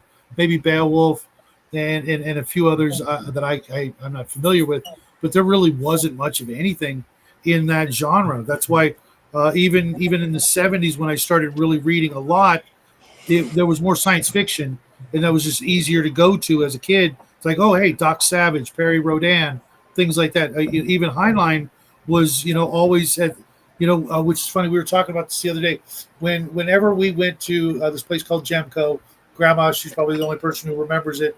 It was like Walmart before Walmart. They had a furniture section, a grocery section. Every department you could think of on one level. And as you left, there was the record and music department. And I would every week I would get a new book, and there was, it wasn't just like one little aisle. It was like 4 aisles of books of every type you could imagine. And as a kid, looking at the covers, there was no fantasy. I mean, maybe there was Conan out there, but I just didn't get drawn to it until later on. It was so much easier to go into science fiction as, an enjoyable fiction for kids as opposed to, historical fiction or Hardy Boys or things like that. I'm going to mention one other thing. Is remember in 1969 we landed a man on the moon, so there was a huge, whether it was the but even prior to that, you had on TV, you had things, obviously before that you had Flash Gordon and Buck Rogers in the theaters, way before even that. But you had, Planet of the Apes was on TV all the time. All the other, weird 70s movies. There was no fantasy other than, Sinbad that I could recall as a kid. Well, let's see. They had Sinbad, and then they had the Jason and the Argonauts. They had the traditional Greek mythology. Yes. That's what you had for your fantasy, and then you had some other minor stuff. But then Tolkien really came out with his books, which are he did a lot, which helped that he was a English professor and he'd been to war, so he had like real world experience. He had a lot of that stuff, and so that Had it not been for that, I don't think we would have seen any sort of big heyday for fantasy in the modern times. And the other part is, and this is why I was trying to mention, not just that, but look at the culture at the time. Is we had you had Sputnik in 1958, then we had the space race all through the 60s. We landed the moon in 69. We were landing people on the moon up until about 72. So there's a big push for that science fiction. Hey, this is where we can go out. We can go out to the stars. We can do all this stuff. And then we started getting the we lost a lot of the. I don't know if you remember, and I can't remember what year it was. Do you remember a TV show in the, I can't remember if it was the late 70s, where they had a giant Atlas rocket in their backyard so they could go fly? Yeah, Salvage One. Yeah, it was like, I mean, completely. Yeah, there was somebody famous in that too. I want to say like Andy Griffith or something like that. But I mean, that was what we had. We had Space 1999. We had a lot of the Logan's Run, the TV show, Planet of the Apes TV show. You had Logan's Run. You had you still had Star Trek the cartoon. Yep. We did have a lot of the cartoons at that time with the Flash Gordon and everything. Even at the same time that this book was written was just about the same as Thundar the Barbarian, which is like, okay, we have a mixture of the two now, which is more of your Dying Earth style. But I think we also had the Herculoids for fiction, and of course Disney had done The Sword and the Stone, and Sleepy Hollow doesn't really count, but I always lump that in there. Buck Rogers. We had a lot of this stuff because a lot of people were getting into that, and I think it was, really, when we're looking at the fantasy stuff, that fantasy stuff really started coming out in the 1960s, where they really started getting into it was right before the new wave of science fiction. Yes, yeah. So it was. So you had that, and I think that there was, I think there was just a lot of that aspect.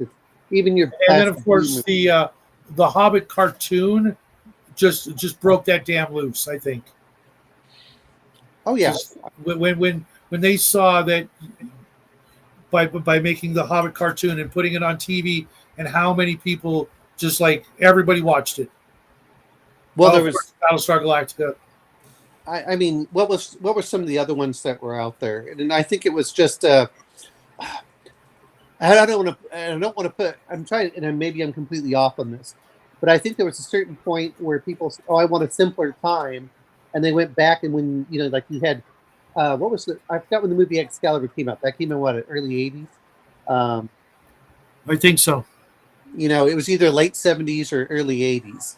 And we started getting a lot of the fast. Dragon Slayer was 81, 82. We had Conan the Barbarian. They started coming out with a lot of these other things. Beastmaster, Crow.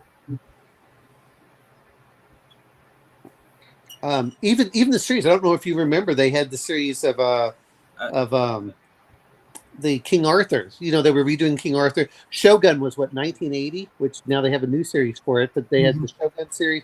I think a lot of people wanted kind of that simplistic, good and evil, and it's Shadow. They didn't feel like they were lost, I guess. Well, what's up, TCG? Might I suggest with Grandma, because this has helped me with Restream. Did you send her the link directly? It's in a place I know she can get to it.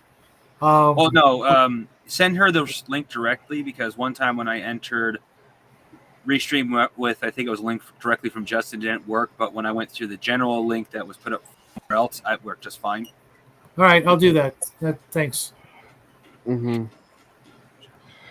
Yeah. Dragon Riders of Pern, if we're going to be talking about some other books. I've never read those, but I have them. I've still never read them. I couldn't get into them. I got into I read the first one, but this may sound weird, this may sound unfair, but I think they were written more for a female audience, and it really resonated with women. It seemed. Yeah. The other one is, not that I've ever read it, but I've heard that they're really good for the first few books. Then it gets really weird into his BDSM stuff. Was the what is it, the gore stuff? Well, The why am I GOR? not even at all surprised? Yeah, gore. They all talked about it was great at the beginning, and then it was just Well, that's another thing. Like I was talking about Harlequin romances before you got here, I think. Yeah, no, I was here when you talked about it. Okay.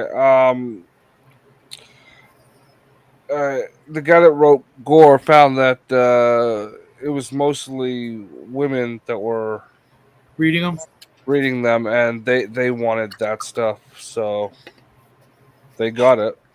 But he's been writing In what abundance.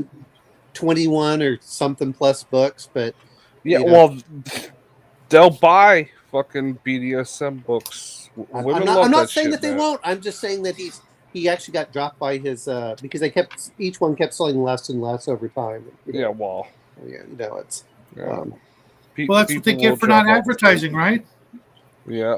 Well, the problem again comes down to is you had it more for a general audience, and then you just start narrowing it down and down and down until you just have this one little core base, and that's about it. And like, okay. Yeah, I've never read one. I don't think I ever will. Like I said, I read the first one. I've heard that the first 2 or 3 are excellent, and then he just goes off. I know, really. I remember that era when Flowers in the Attic was like every little girl in school had that book. Like yeah, that like, was a weird. When I was talking to someone about it, was like, hey, what? what's up and on? Hey, gang, what be new? We're just diverging from the discussion of this mediocre Conan novel because I think we beat it to death. Although I did have one last question. I suppose, was there anything in the Conan and the Spider God that you would borrow for an RPG? Spiders, giant spiders, and spider gods. I mean, there's the cult itself. How can you not do that? And well, it's the I change a few things. Where where they're prying the gems out of there. It's like, oh, okay, that's cool. So anyway, I saw you over there and on. Yeah. For me, I'd easily steal the open locks mechanism. The arrow. That was a neat magic item. Again, I would just give it charges and act as a minor knock spell, as opposed to the chime of opening, which was so powerful that they had to make it out of glass so that you'd get to use it like once and then it would shatter. And because I am getting ready to have my players in the game coming to a port town, I am going to try to beef up my town adventure style, because I usually just either get spend too much time there because the players are doing weird stuff, but I'm going to focus more on the NPC. No, you're doing weird stuff. Wow. No, I mean previous players. Whenever I did a town thing, they'd spend like weeks of gameplay there doing the most dumb, mundane shit, versus getting into a little shenanigans and then hightailing it out of there as any good adventurer should. Burn your bridges behind you, not in front of you, and just go on to the next town, right? No, the point is that you want the characters to get invested in those worlds, and when they like the NPCs, then when something happens to them, it's like, we better go rescue so and so. Otherwise, right. It's just like kind the of captain. Well, anyways. Yeah. Well, but I mean, there's a difference between feeling like we have to do it and saying, oh well, guess what? There's 2 different ones, and they're like, ah, crap, we gotta go rescue this person and try go and get this other one, and you really want to get you want a villain that everyone absolutely hates and despises, so they just want to, just like chew them apart everywhere they are. You want so how about you, Justin? Sorry, how about you, Justin? Anything you'd steal from this story?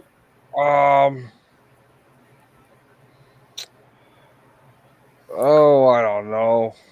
dancing girls is what he'd steal from the story. That are Dancing girls is always a good thing to have. I always had 2 follow me around when I was playing Conan Exiles. Okay. At least until they were killed. Yes. And then they'd be replaced with 2 more. Well, that suggestion didn't work for Grandma. That's too bad. I don't know. Everything was just kind of like lacking depth. You want more depth. The guys at the bar scene at the bar were pretty cool. Like good NPCs. I thought it was weird. The gambling and even the spitting. You know, when the guy spit on the floor as Conan passed, like I'll get you later, and sure enough, he tried. Yeah, it's funny that the NPCs were almost more interesting. Well, the other part was Conan didn't feel like Conan when he says, "Yeah, I'll play a string and I'll sing." Like, since when did Conan ever sing? I know, right? Like, wait a minute. Well, you notice they talked him into it, right? Like, well, no, when the 2 guys were all drunk, you know, walking home, and they're both singing 2 different songs, because that's how drunk they were. I could actually picture that, but him giving a rat's ass that a particular harpist was going to be at the tavern. Oh my goodness, you know, this what a treat. I'm like, he wouldn't give 2 shits about that, you know. Well, this noise in the background. Well, right? the same thing with when he was like, "I'll get the best wine that there is." Like, since when did he? He was like, "I'll drink. I want to get the one that gets me drunk the fastest." Is kind of how Conan was, right? You know? Old English 800, keep it coming. Yeah, you know, it's good, but I can't afford enough to get drunk off of it, so I need, you know, we're going for the cheaper one. Well, you notice he went back to there again and bought the cheap stuff when he wasn't trying to impress a girl. Right, yeah, which he never ever tried to do before. Yeah. I think that's part of the thing where he actually felt something about what's her face. Right. Oh, there she is. Hey, Grandma, let me kill this and bring you back. Have you been listening? Yay. I don't know what happened. I tried. No apologies. I tried. I totally lost. Grandma's giving us an Omen Owl shot. Justin was saying something, and then he was gone, and I was like, okay. Okay, now you're in. You don't want the ceiling fan hitting you. Sorry. That angle really does look like if you stand up completely, you're going to hit the fan.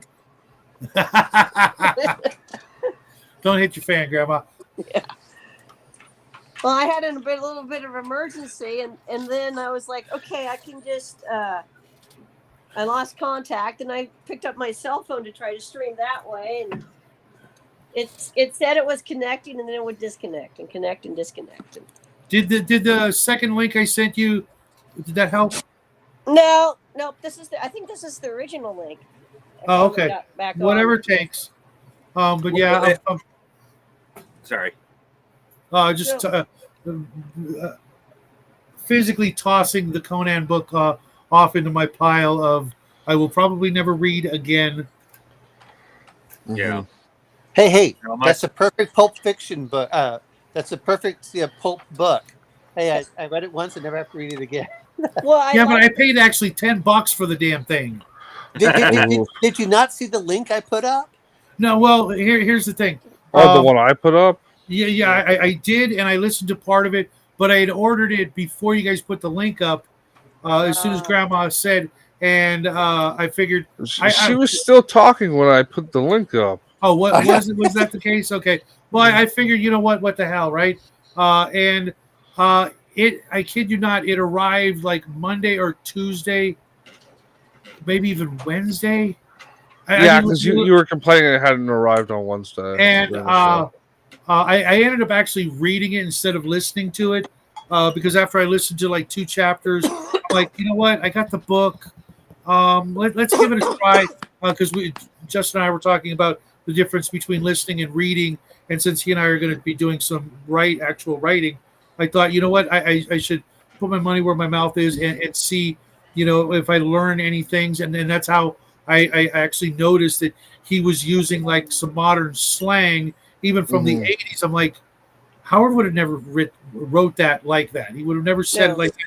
And he was very subdued in the way Howard wrote with the big flowery words, and he just like shortened everything.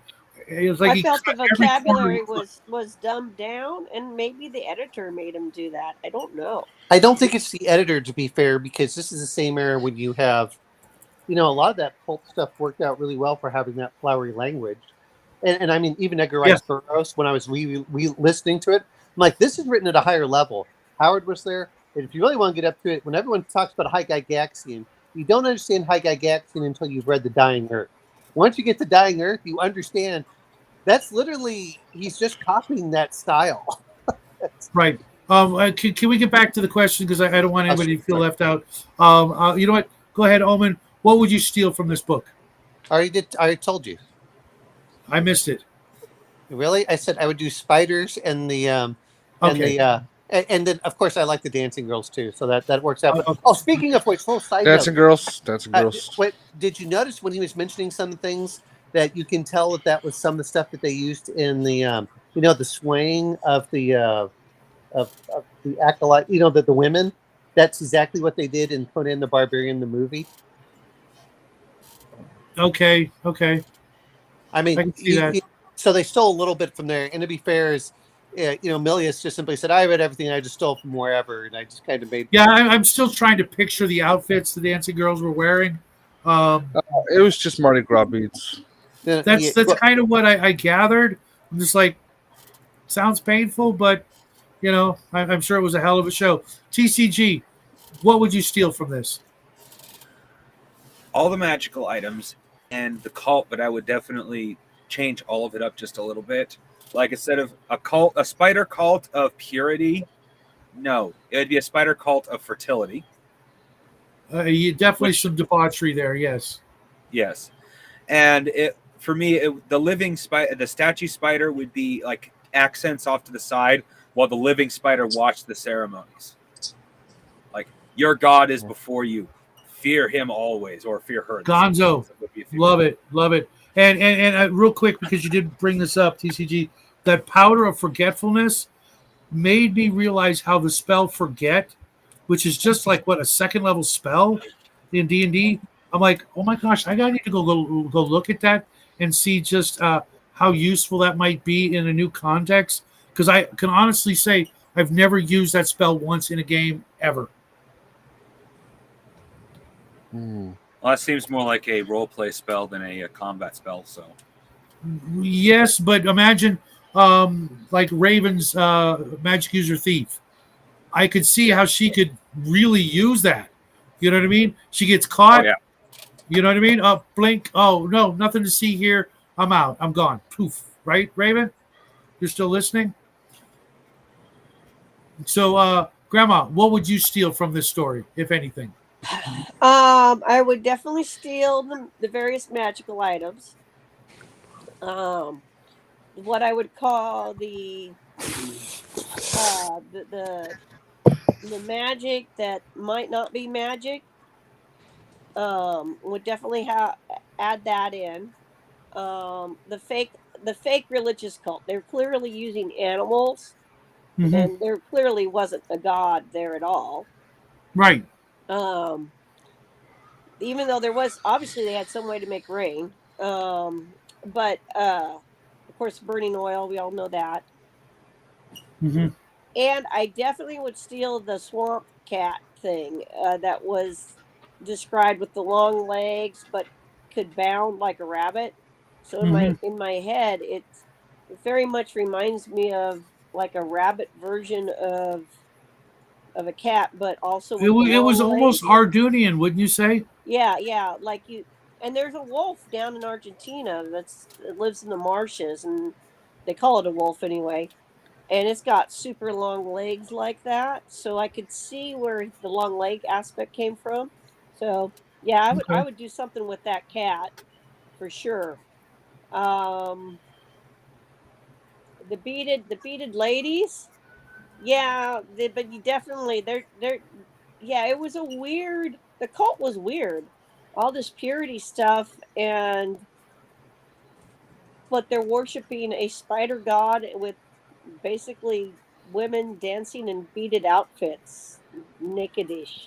Yeah. It was No, very in the odd. book Well, they described it Howard straight up did some as naked. Yeah. Not even kind Howard of, did straight up some- naked. yeah. Sorry. So, no, I mean Howard did some stuff like where it was titillating, but yeah, it just Yeah, felt like not this quite was. as much as this, right? Right, Omen? I don't know. This did not feel sexy to me. Yeah. That's And the weird thing that was about Yeah, it. it was Is almost like I'll forced or agree. shoehorned in. Yeah. it just felt, it's kind of And, like like, it's like watching that sad stripper on there when you're Well, trying to to, me- when you're like, I'm not getting aroused. No, I don't and I know, just feel kind of uncomfortable, Well, to me, it felt more like the first attempt was poor at making the girls seem sexy, and after that, it felt like you're still viewing it from Conan's perspective. In which case, he's lost all interest in seeing them sexually. I will note this about DeCamp. He is noted for removing a lot of the raunchier stuff in his edits of Conan's work. Really? But there wasn't that much raunchy stuff when I was watching, when I did. Well, I mean, are you reading the DeCamp edits though? Right. That's a good point. No, I'm not. I'm reading the original stuff that was from his stuff. We're not reading DeCamp edits. I'm saying I'm reading the R.E.H. Howard original. Well, that's what writing. I'm saying. Like after Howard's death, when the rights were bought by DeCamp's company, he took a large edit swath to a lot of the more graphic nudities and things like that, and then they were still released under Howard's name. But I'm saying but the stuff in the Weird Tales, that's not. Yes. When he got those things and republished them, he edited out the sex in them. Did he really? I'm not sure if that's. Listening to what I have is he had the sexual undertones, but Howard really. Well, it's the same thing that when you look at Edgar Rice Burroughs had too. Yes, there was sexuality, but there wasn't sex. And that's what was edited down. A lot of that stuff was muted when DeCamp got his mitts on things. That's where a lot of the anger with him actually comes from, because he altered original materials. Like completed, pre-published original materials. Well, okay. So you're saying pre-published. Okay, that's different than what I'm saying. The stuff that was published in Weird Tales that were later published in paperback form, right? So the Weird Tale version is different than the Camp version. From what I'm to understand. Version. But I'm saying I'm listening to the Weird Tale versions, the stuff that was going off into but that's not it's no longer copyrighted anyway. But when you listen to a lot of it, there is sexuality, but it's not. Yeah, I don't remember anything being too graphic. Nothing was graphic, but it was still like the naked dancer was just like changed to the dancer kind of thing. No. See, the stuff was Queen Belette. He always talks about her naked breast, stuff like that. Right. Where he might remove the word naked from that sentence, like instead it just being her breasts instead of her naked breasts. Well, that kind of editing. I'm interested in finding out, how Howard was, because, he was a bit of a horn dog, right? But he didn't have from what I remember, a whole lot of relationships, that fostered, good or bad. It was more like he just didn't have a lot of ex-girlfriends or girlfriends during his lifetime. There weren't a lot of women out there. Look at where he is. I mean, if you're looking at it, he was not in a big city. he was in a. I mean, that's kind of in a roughneck area when you look at it for the time. The other, and like, oh, okay, and you still had that prudish thing because we're in small towns. You best be careful about your reputation because it gets all over very quickly. Whereas in the big city, it doesn't. You can kind of disappear. But apparently, he did try doing more stuff, and when he goes back with Howard and with Lovecraft and stuff, and then the other one that what was it? Yeah, George is right. He did take care of his mom. Yeah. I wonder because he also always seemed to have that.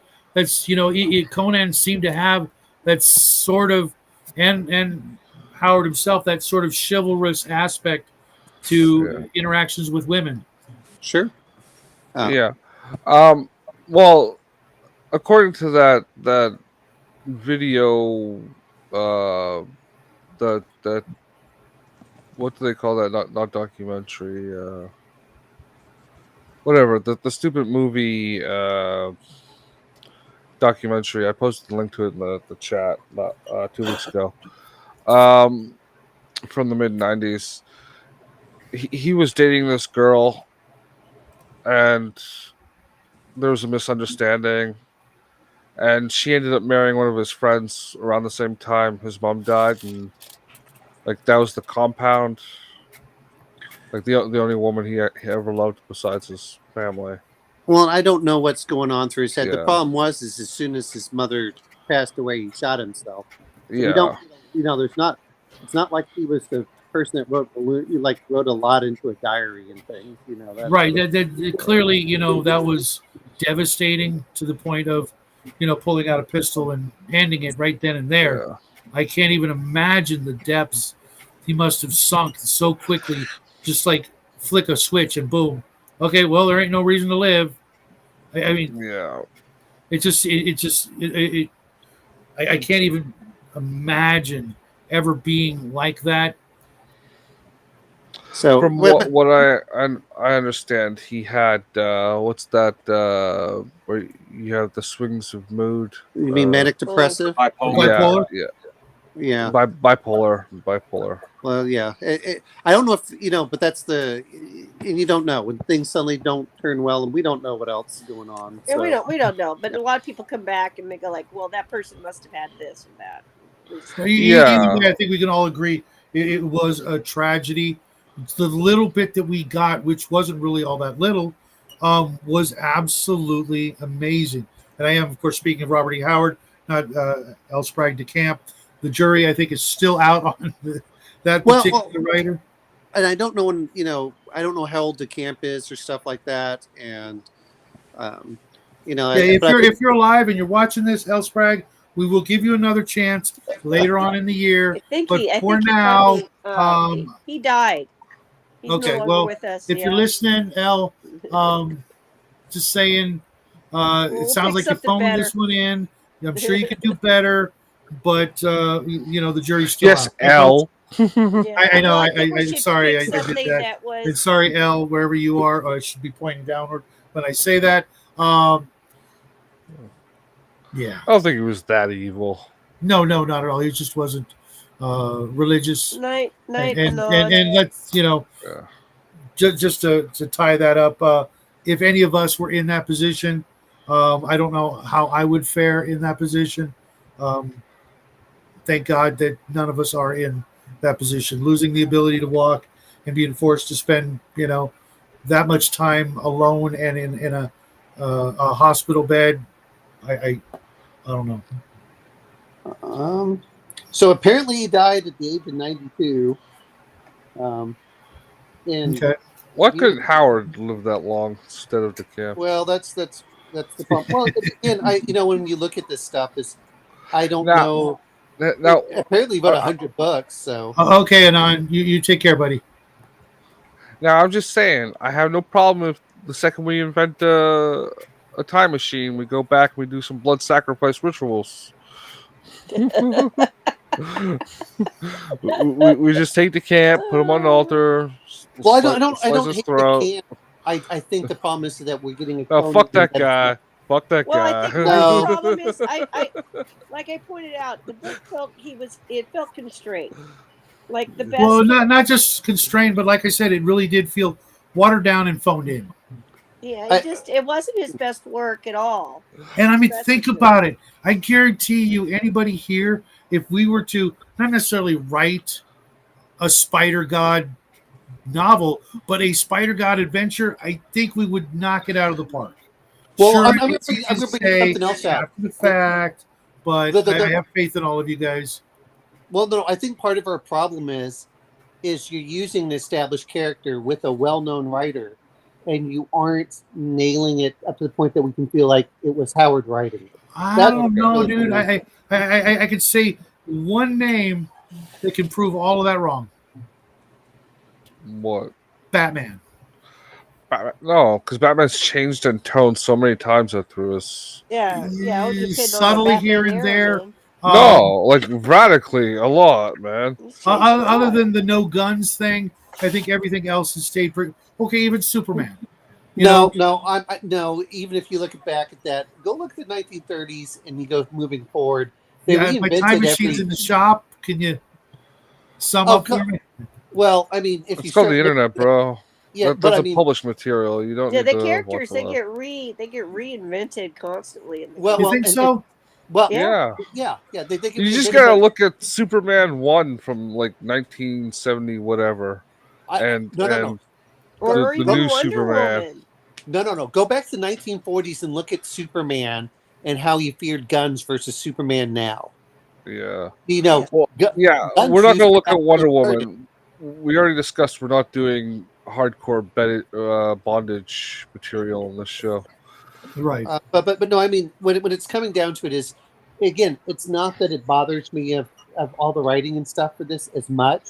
The problem is that it doesn't feel like the Conan that I have read in the last 2 years. That's the problem I have with it. Yeah, it didn't. It doesn't really feel like like any it. version of Conan. And I have to say that the best scene.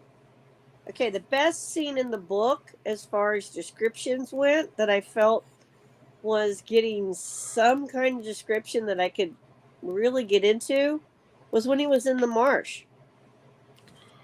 The marsh, yeah. When there's going through the reeds, and he's talking about how tall the reeds are, and they're talking about the sounds and stuff like that. That was probably the better described area of the book. I actually like how he described the first time he met the spider.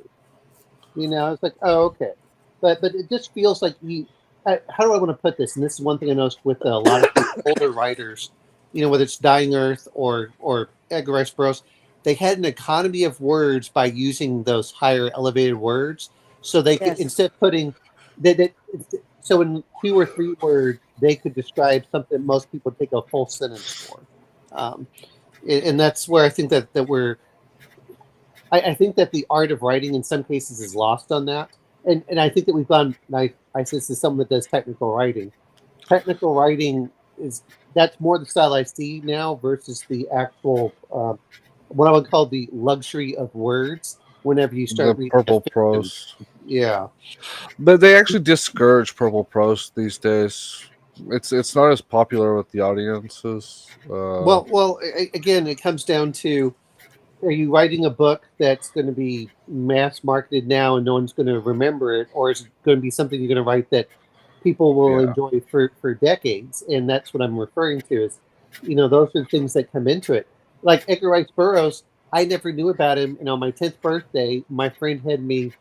Oh, what was it? Was it Uvia of Mars? It was one of those. It was one of the later ones. No, Orlando Fall or one of those. And that's what got me into it. And then I read those. And then after I read those, guess what I read? I read Tarzan, which then I was so disappointed by seeing all the movies that they did with Tarzan because they never did Tarzan justice like what it was in the books. That's part of the problem I have with some of it is we're getting that aspect. Am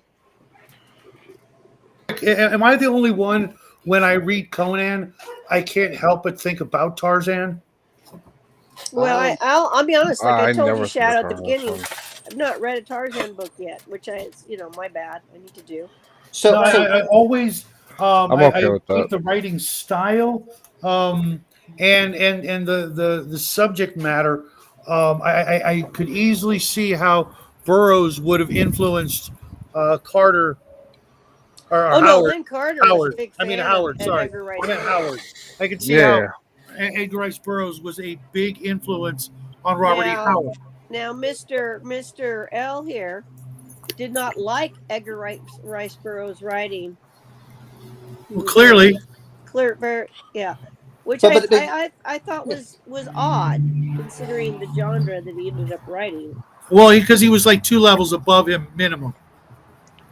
Well, I'm not knocking that. All I'm saying is that I've noticed that certain styles resonate with different people. A perfect example is that I read some books and then I read stuff that goes on for like Harry Potter, and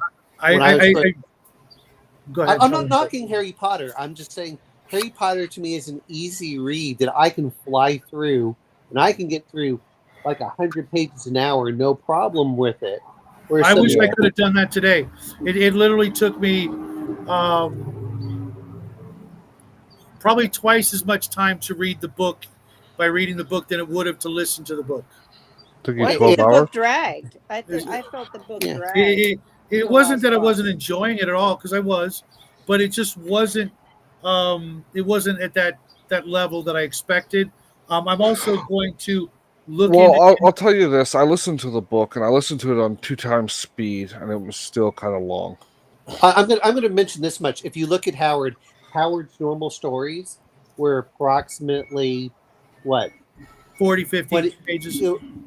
If that, most of them were even shorter than that. And the Hour of the Dragon is his long one. This is literally one of the longer ones that he's out there. And I just when Howard did it, to be fair, it was kind of intended to be put in a magazine. That's what Weird Tales was. It was a collection of several different stories in there that are a few pages long, and boom, you move on. And I think that's part of the aspect of this is he has to write a whole book. It's not like he has a bunch of writers. Like I'll mention one that's a little bit different. Did any of you ever read Thieves' World? No. So Thieves' World, what it would do is they basically got a bunch of different writers all to write in the same universe or the same things, but they each did their own little characters here and there, and they could tie together. Yeah, it was actually it was a fun idea. I wouldn't mind trying to start something like that, but I don't know that I'd want to go fantasy just because it literally has been done.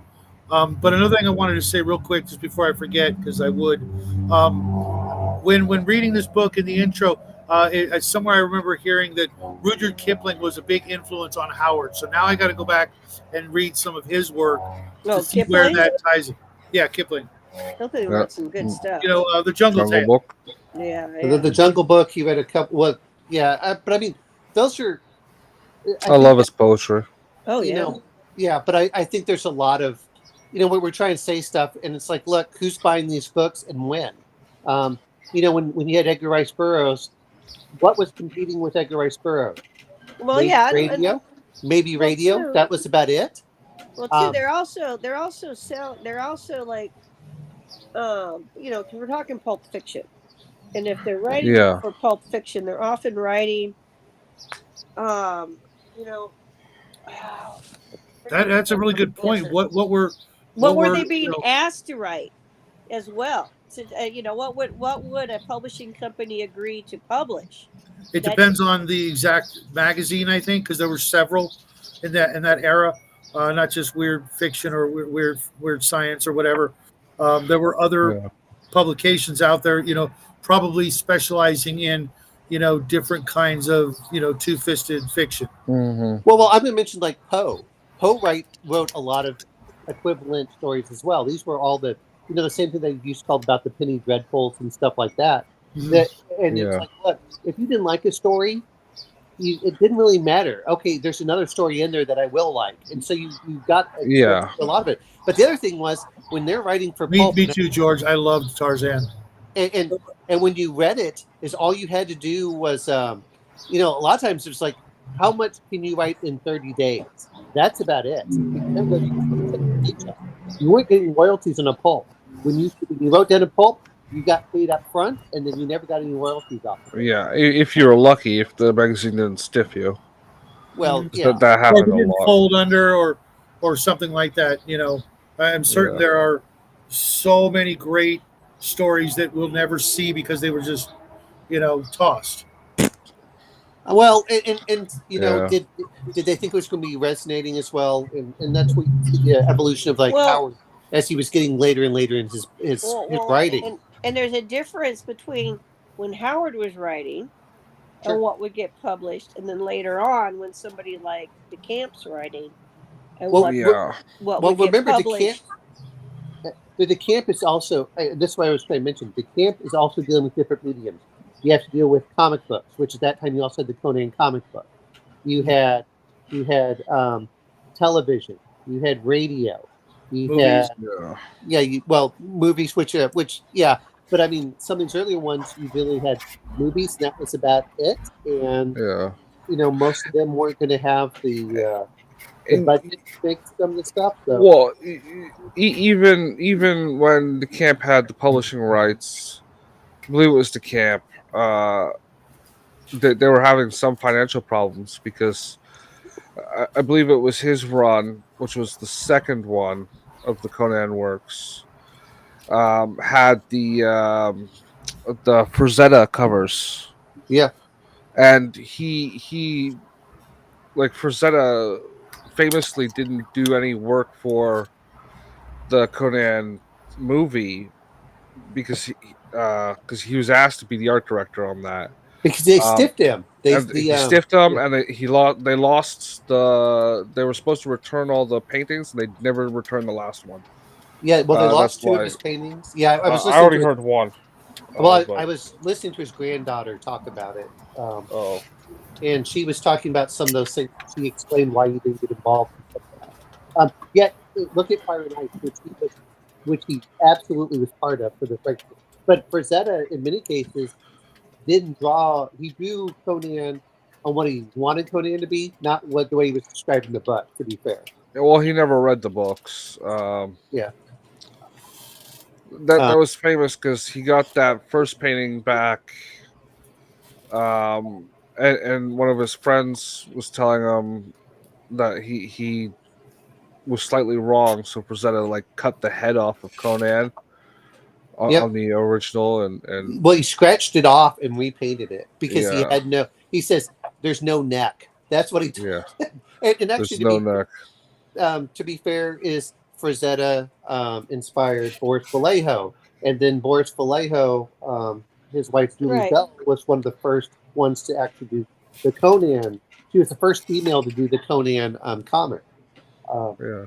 for doing that. So, I mean, to say that it doesn't have that aspect, I think it does, but it was a very niche thing, and it's only, as D&D gets bigger. Well, and bigger, all I'm saying is sometimes publishers will Yeah. come in and say you can only write at this level, like Yeah.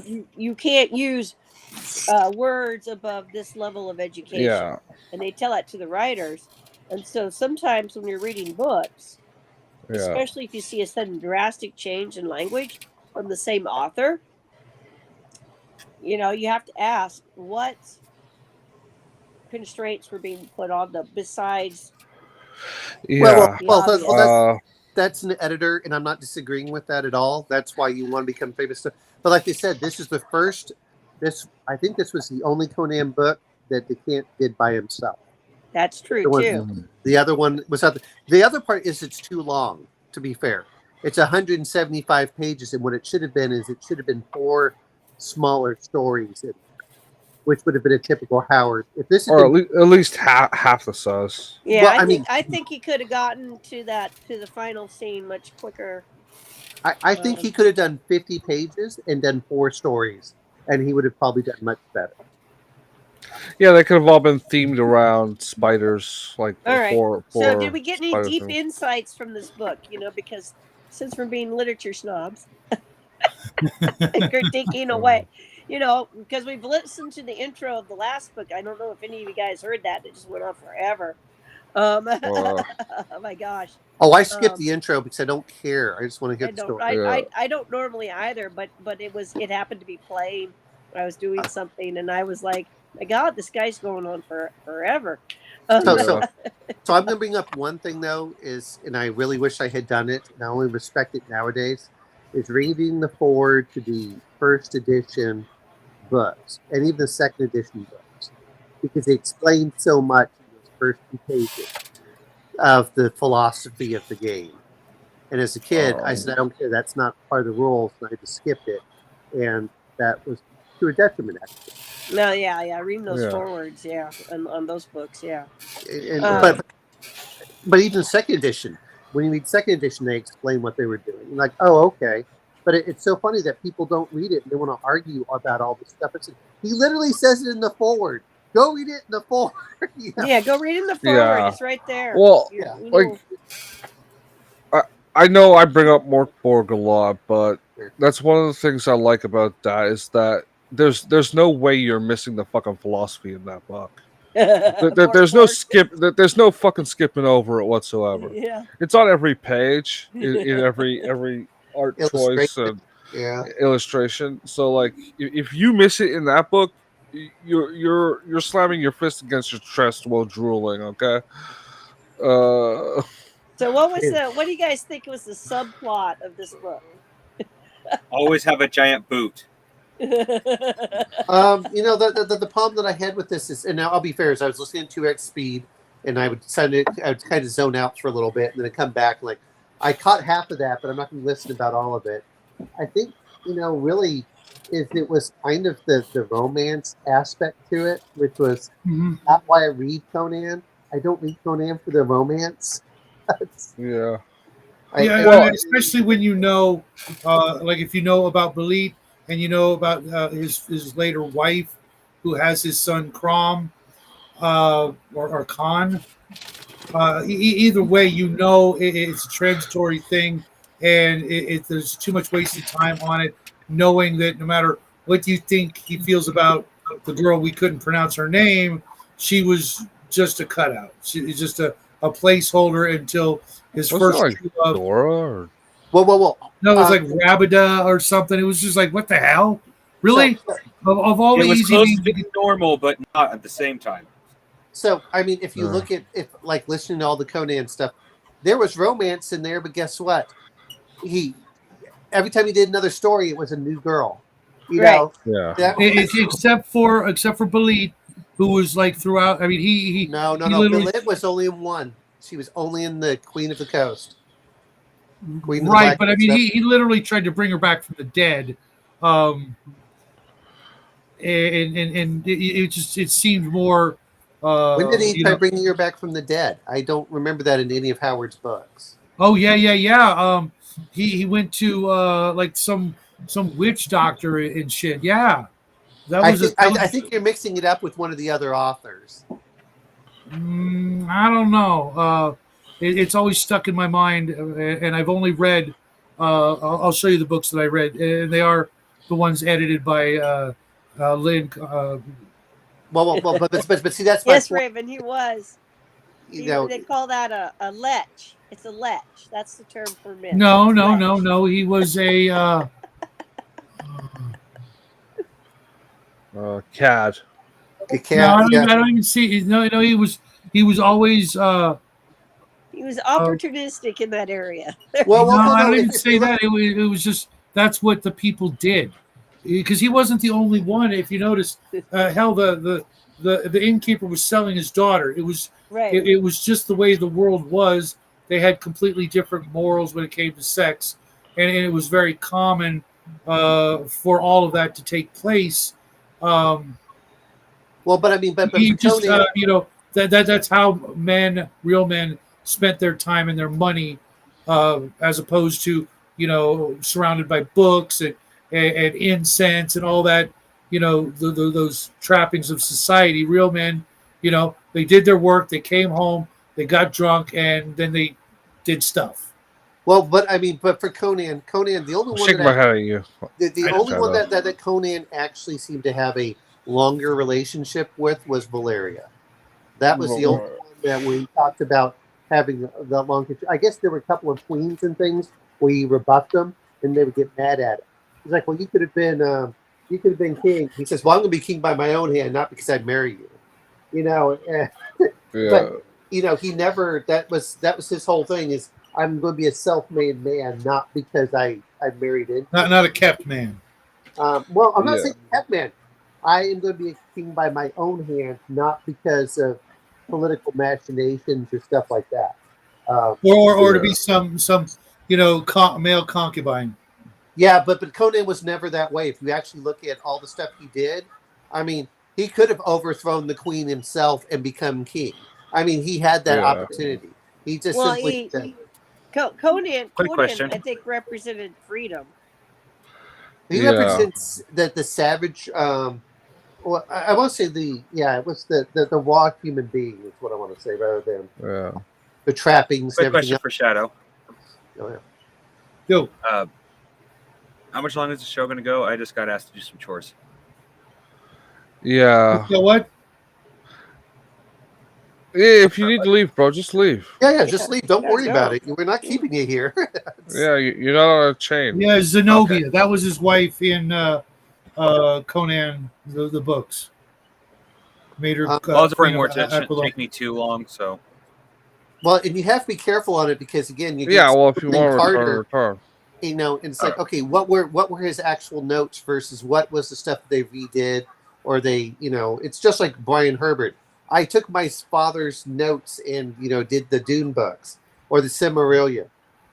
Yeah, but it's not as coherent. It doesn't flow. You're taking the ideas, which is what we do in our own games. But let's be honest, none of us are a Tolkien, none of us are an R.E. Howard, none of us. Hey, speak for yourself. There's still time. Yeah, exactly. Justin could surprise all of us, be the next great, Canadian novelist. Well, I mean, he could also be the next critical drinker. He just isn't at this point. It's the point. Wait, does Canada have a great novelist? Yeah, we do. We have a few. Okay, but these days it would have to be that genre I was talking about earlier. Right, gore. No, yeah, well. Oh, don't you have that lady Lady Smut? Wait. Are we gonna read a gore novel? By the way. Oh, hold it. Once we get through the appendix, if someone wants to bring it up. Wait. But like a random gore novel, not like the first 5 or 6. Like gore 17. No. it's you doesn't Canada have the lady who did The Handmaid's Tale? Yeah. Okay, so that just gives us another reason never to go out to Canada. Well, they've got to have some authors. I mean, we got a few. We've probably heard their names. Certainly, I was waiting for a name so that I could say something about it because I don't know where most authors come from. It just seems that here, they're either the authors I read are either long dead, or Well, I think it's to be fair in some of this is it's a lot easier to go back and say when someone says, "Hey, this is a great book," and they've been writing it for 40 years. That's a lot easier than trying to find the guy who says, "Oh, he's great right now." Like, I'll be honest, everyone talks about how great Bryan Sanderson is. I've never read a single book of his. He's written like 71, and he's a year old. He's a little bit younger than myself. So it's like, oh wow. So he's got right. Or who's that guy who wrote the? I don't think he's written 71. The Dresden novels. I hated that guy. Jim Butcher. Yeah, like this guy's. Well, I mean, I think Bryan Sanderson's like 48. Yeah, but I don't think he's written 70 books. No, he's written like 70. I looked him up today. It was like 71 books that he's written so far. I think that's what it said. Wow. And apparently, like his Kickstarter is like 180,000 people go for like his next 4 novels or something. Wow. Yeah. Well, I mean, people like what they like you said earlier. Sure. And to be fair, it's like it's sometimes. Well, he was the one that finished off the Wheel of Time for Robert Jordan. Yeah, that was 3 books. So Very it's rough for that, and they suck. So I mean, There I didn't wasn't. take any away. I didn't. I just need to say this: that there wasn't enough 3-chapter segments of those books just on doilies, right? Like Robert Jordan would devote half a book to the fabric weave of a woman's dress, and Brandon Sanderson did not do that, and that's why he sucks. Well, the problem really comes. You guys never read The Wheel of Time, I guess. No, I've never read it because I really don't care. At the end, I think part of it is whenever you're starting to do this stuff. It's a running joke that he. I just don't. Write your own stuff to see how good you are. Otherwise, if you're a ghostwriter, that's fine. But he didn't ghostwrite. His name is on the cover of the book. I understand. Talking as a general thing but I'm saying, but a lot of people ghostwrite, and what they're trying to do is they're trying to do quantity over quality. I'm not saying that was for him, but yeah, his Kickstarter made like $41 million for his. Wow. 4 bucks. Yeah. That's a lot. Apparently, and again, I was listening to doing something right. He built his own little town just to handle the Kickstarter, including the shipping and the warehouses and everything else. Good grief. Wow. But yeah, it said he'd written 12 novels by 2003 that though none of them have been published. So. It's like, oh, okay. But, some of these people, like Howard was prolific on all of it. You got he only has 28 novels. Oh, okay. I'm sorry. Yeah, that's. Yeah, I'm just looking at his bibliography. Oh, okay. But he's got a lot of other comic books and things like that. Well, it's I imagine if you like to write, you like to write. So. Well, sometimes I want to say for some people it's a mania. It's just like, people who have to paint. Sometimes people just have to get it if part of them dies. I think that Bear's something like that. If he doesn't do it, part of his soul is dying. They're compelled to write. Yeah. Well, so, yeah. Well, we'll see. You know what? His, I guess it's next month that they're going to bring out the Kickstarter for his game. Ryan Sanderson is going to do his Kickstarter, his RPG. Yeah. But if it's high fantasy, I'm like, yeah.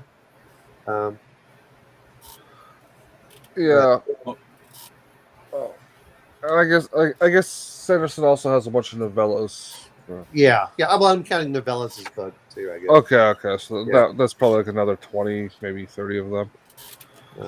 Okay, now, DM, I got a DM question for you. How many of you will allow an illusionary spell to be broken if a player starts doing mathematical chanting? No. Well, I don't know. Hand them some radically high or absurd. Just because you're times table. First off, I think you'd have to preface it with 48, 97, 32 times. Role playing, 78. Man. You would have to give the player answer that quick. 3, 2, 1. The player or the character would have to be taught or at least advised that if you fear illusionary magic, this might help. You need to start doing that calculus. Otherwise, if a player just pulls that out in the middle of a game, I'm like, yeah, but your character doesn't know that. He's never heard that because I've never, imparted that information. If you know what I mean? That was another thing I hated about the Conan thing. He would have never done that with someone, he just wasn't that. Even when he had those magic in the Hour of the Dragon, he never required that. Yeah, I thought it was an odd plot. Yeah, it was kind of a huge gimme, because it breaks the canon. You know what I mean? Well, Conan never did it later on, and he sure as shit, had to deal with other forms of magic, but never went back to his training back in, Conan and the Spider God, hey, remember when this simple doing of math in my head helped me, get past this enchantment or another. Yeah. Now, I mean, now that said, I have Barbarian Conquerors of Cantaloo from Alexander Macris, and if you play a Terran cosmonaut, you get a bonus against saving throws for like illusions, because you can do your math and stuff like that. So right. Plus the average character that isn't a magic user is not really going to know the difference between illusion, in my opinion, and regular sorcery, regular magic user magic. It's all the same to them, unless their magic user player character friend starts telling them, or somewhere they learn the information that, hey, there's these schools of magic, necromancy, illusion, enchantment, summoning, etc. It's all the same to the average player character. It's sorcery. It needs to be destroyed. Hi, Doc. Well, they did kind of I always touch do on that. that. I never They even had think about schools it. of magic in Sorry, this dude. book, didn't they? Yeah.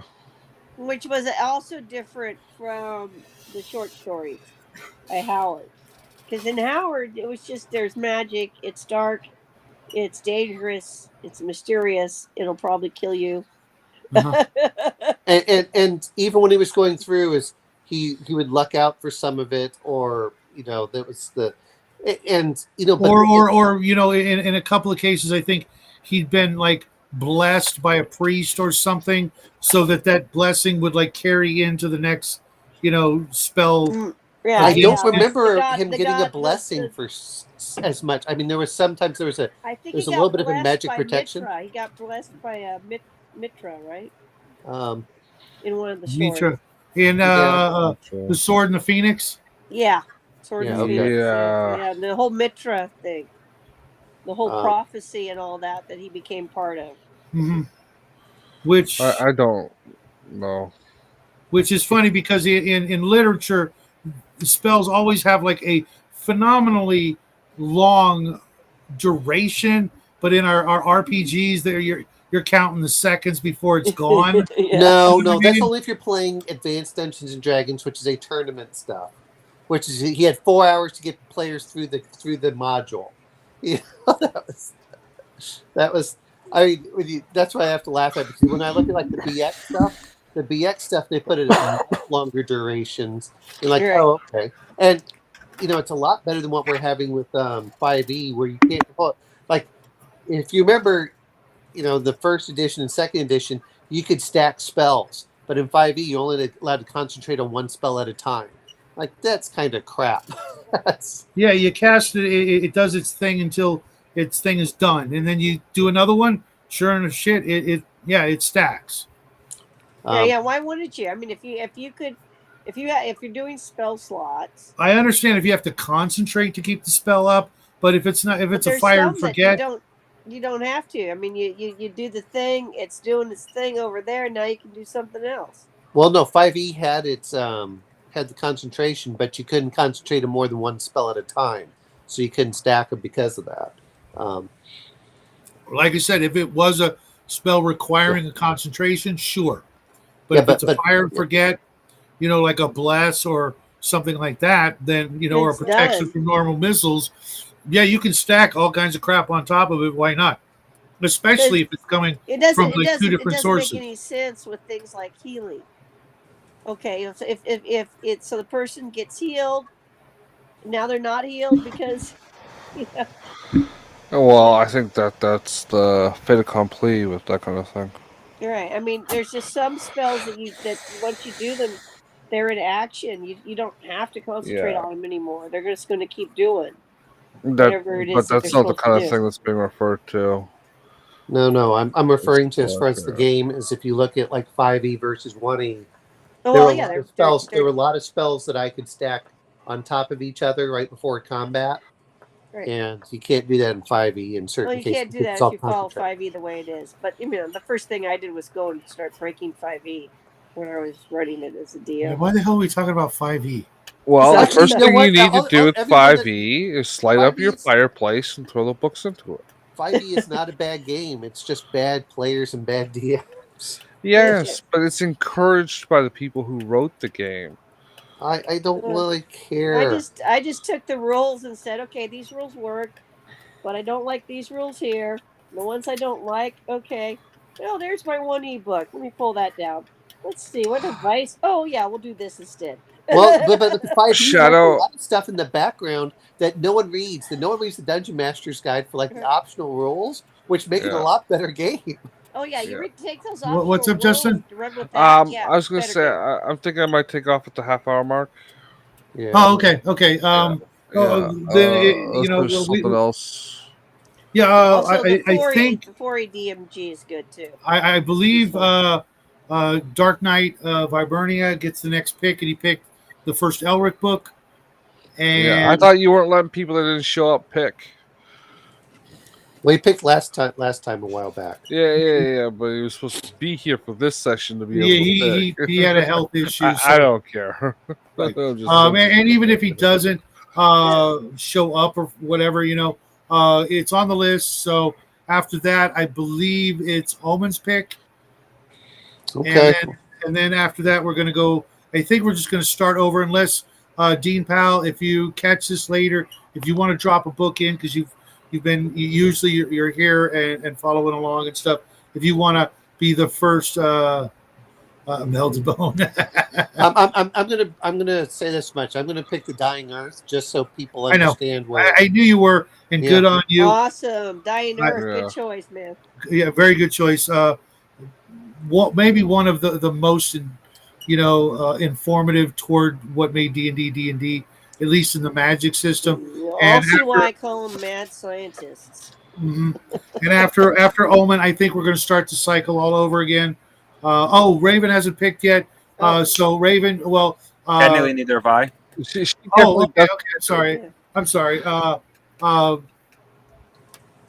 We'll work out the exact order, but Raven definitely does not get to pick until after we get an essay on how she likes spiders from the Spider God book, the one that we just read. I want her to read this book and tell us how she likes the spiders in it. Specifically. That sounds good to me, Doc. Okay, Raven, we go. I'll get you the link to the list again. You can pick something, and you'll go after TCG, I guess. And then when Raven's done, we'll start the cycle over again. No, your selections options haven't been revoked, Raven. No, I'm just fucking with you as usual, Raven. Yeah. And Doc, I've had similar things, especially in my quasi sci-fi magic games. Absolutely love the idea of magic evolving, just like everything else. When it comes to like technology. Yes, he is, Raven. Well, you know what? I've got to say this for Doc Flamingo there. If it's like Lockheed Martin, well, that just means that it falls out of the sky pretty commonly. And it lands in my neighborhood. Great, thanks. Yeah. But otherwise, I think we have beat this dead horse, and I'm going to call it quits here at the top of the hour. Justin's leaving, and and I need to leave too. I need to call up my son since he's been visiting his grandparents in California. Gotcha. So I gotta make sure he's not been corrupted. Everybody who played along tonight, thanks. We'll be back in 2 weeks for the next book club meeting.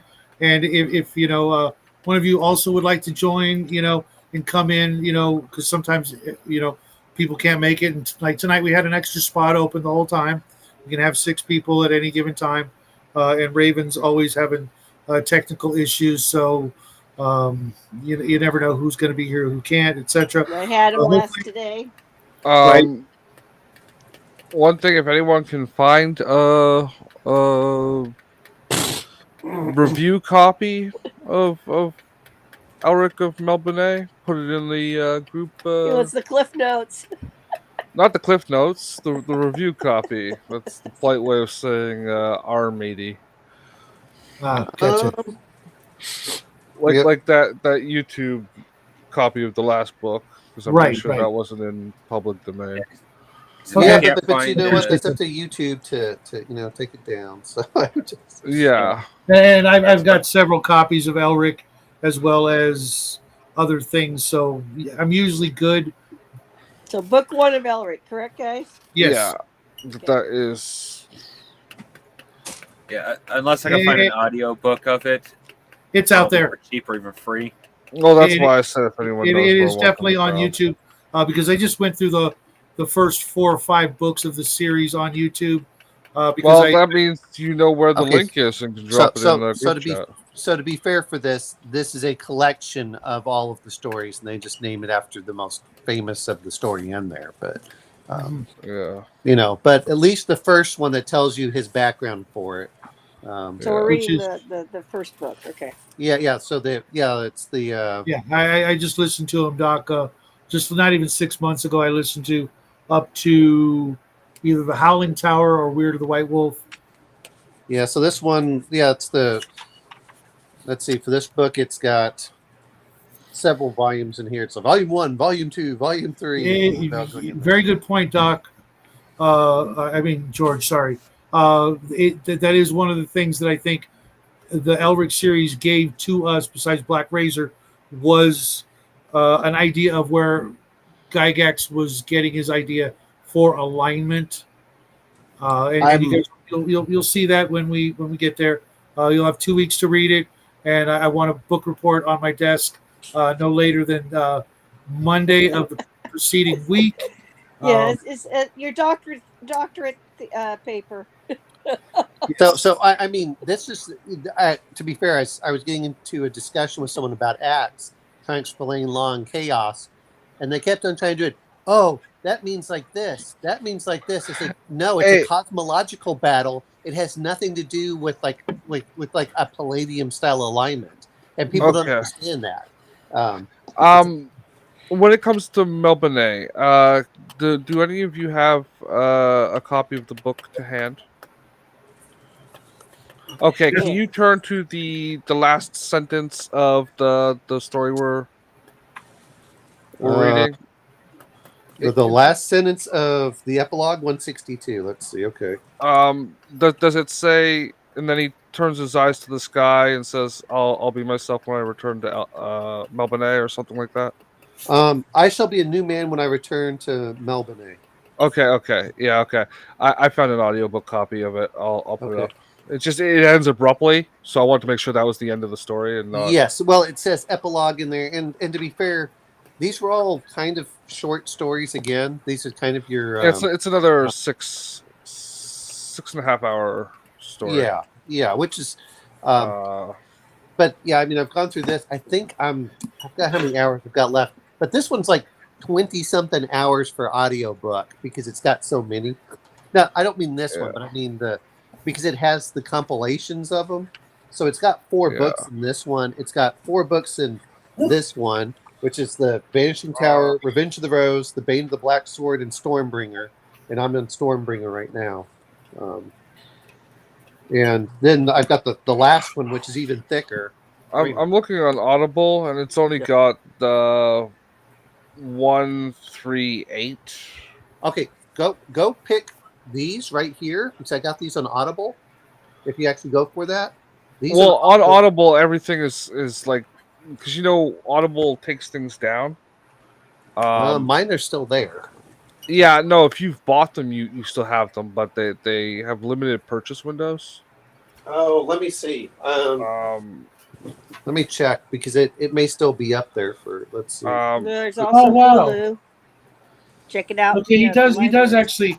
I guess he does get the sword in Elric of Melbourne. Yeah, he does. That's because he's fighting his cousin. His cousin has the other one. Right.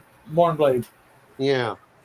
I thought it. For some reason, I thought it happened in the Sailor on the Seas of Fate, but that's good. Let's see. Right. That's what I've got is the 2-book series, the book club edition, as well as the paperbacks. Yeah, I might have Elric of Melonbone here. So let's see. I'm looking at it right now. It looks Seems like to me I have it. If you get the Eric of Melbourne and you go by the length of time, I think it should say 24 hours.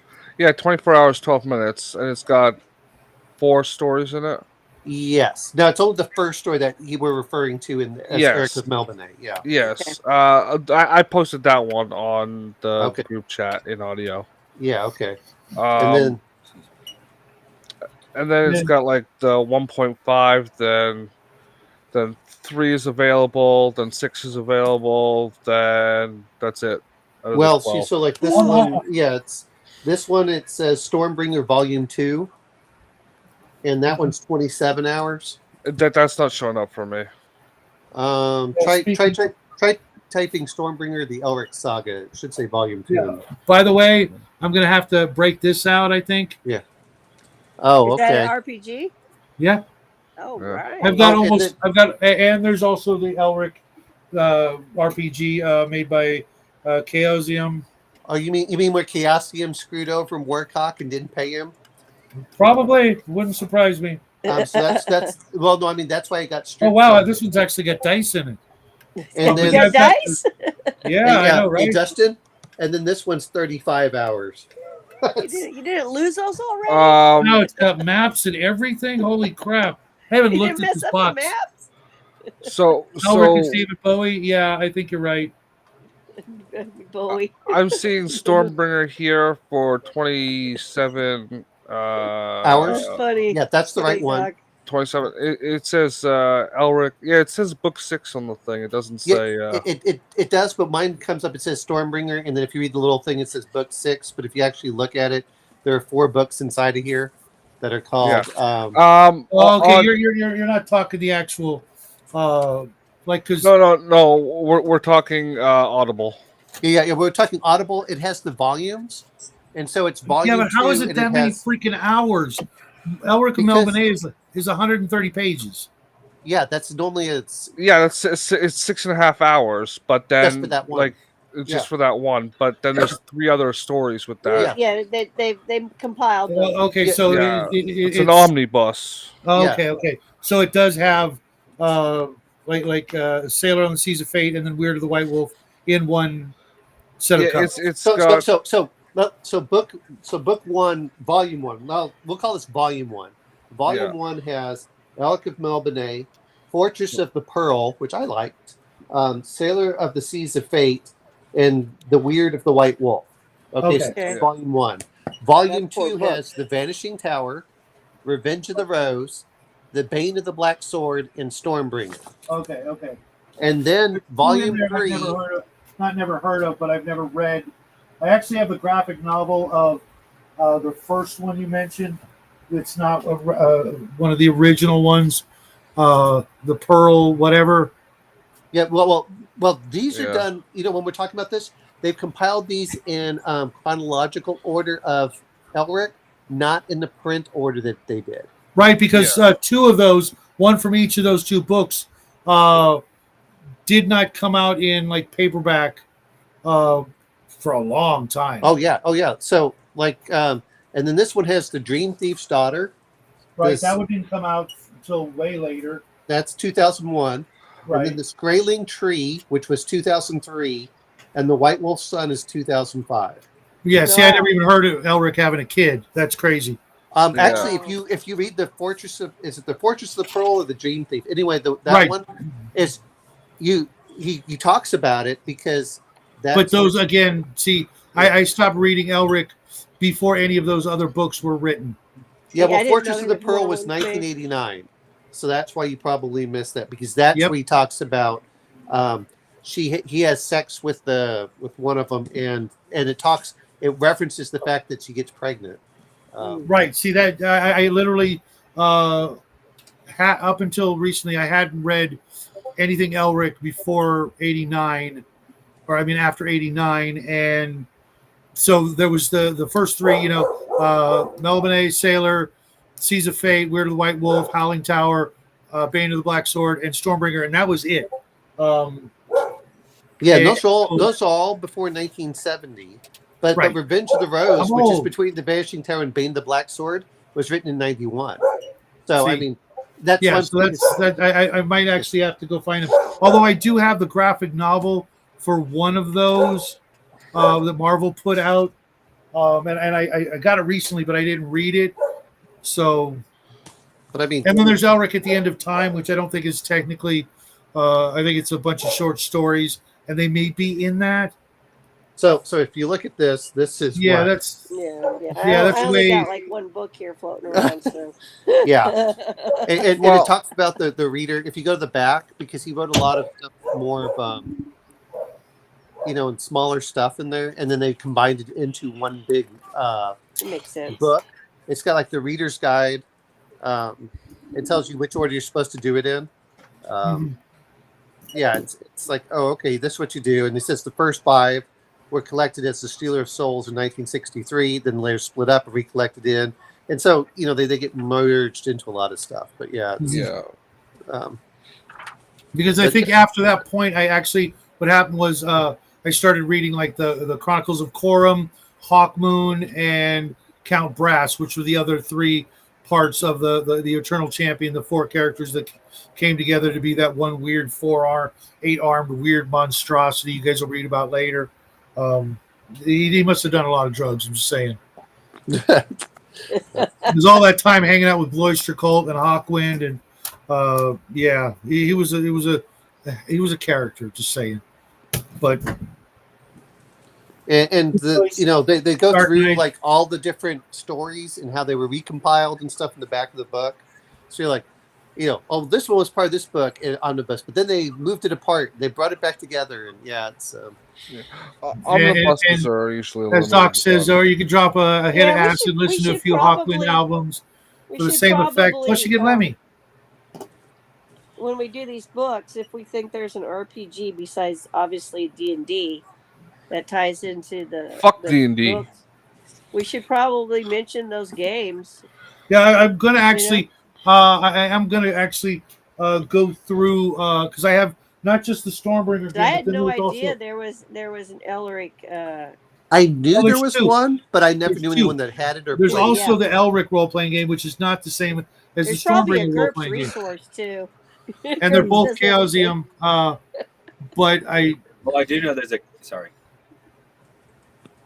Go ahead, DCG. I was about to say I do know there is a Conan RPG.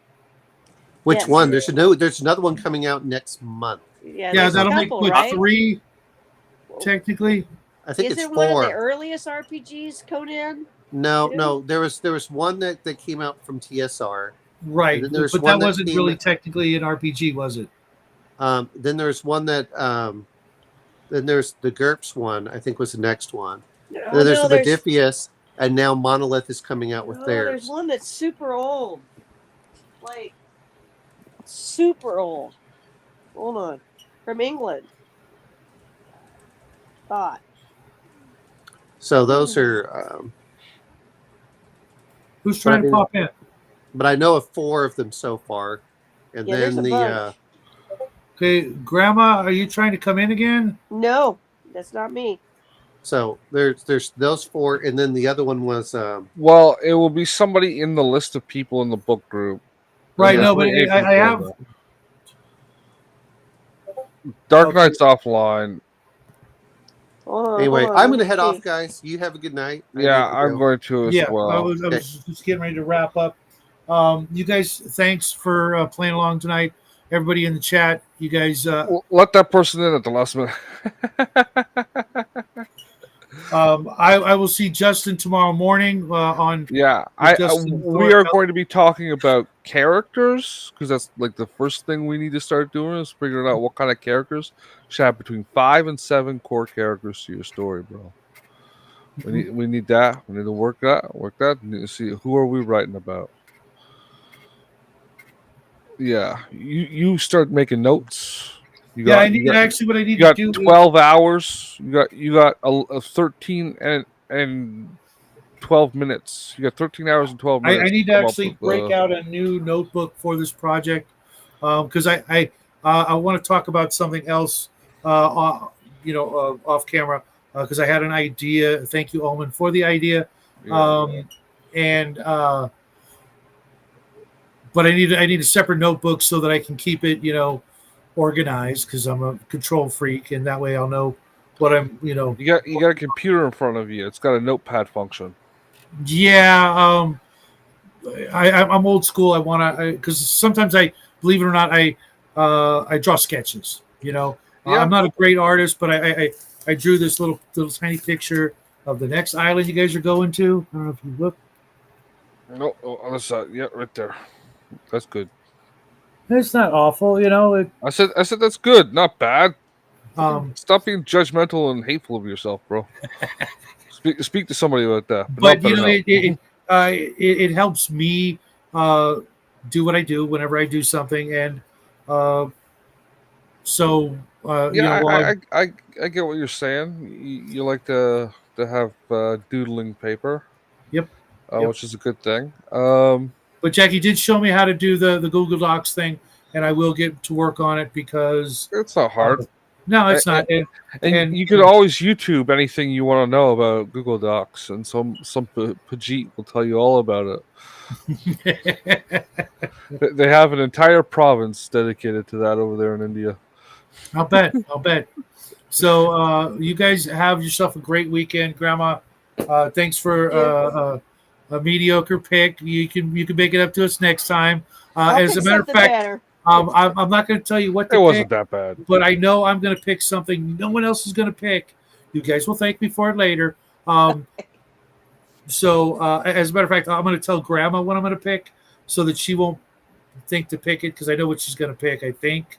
Because I think we talked about it earlier. And if not, and you want to pick something else, that's fantastic. Tell me. It's in Discord, dude. Tell me.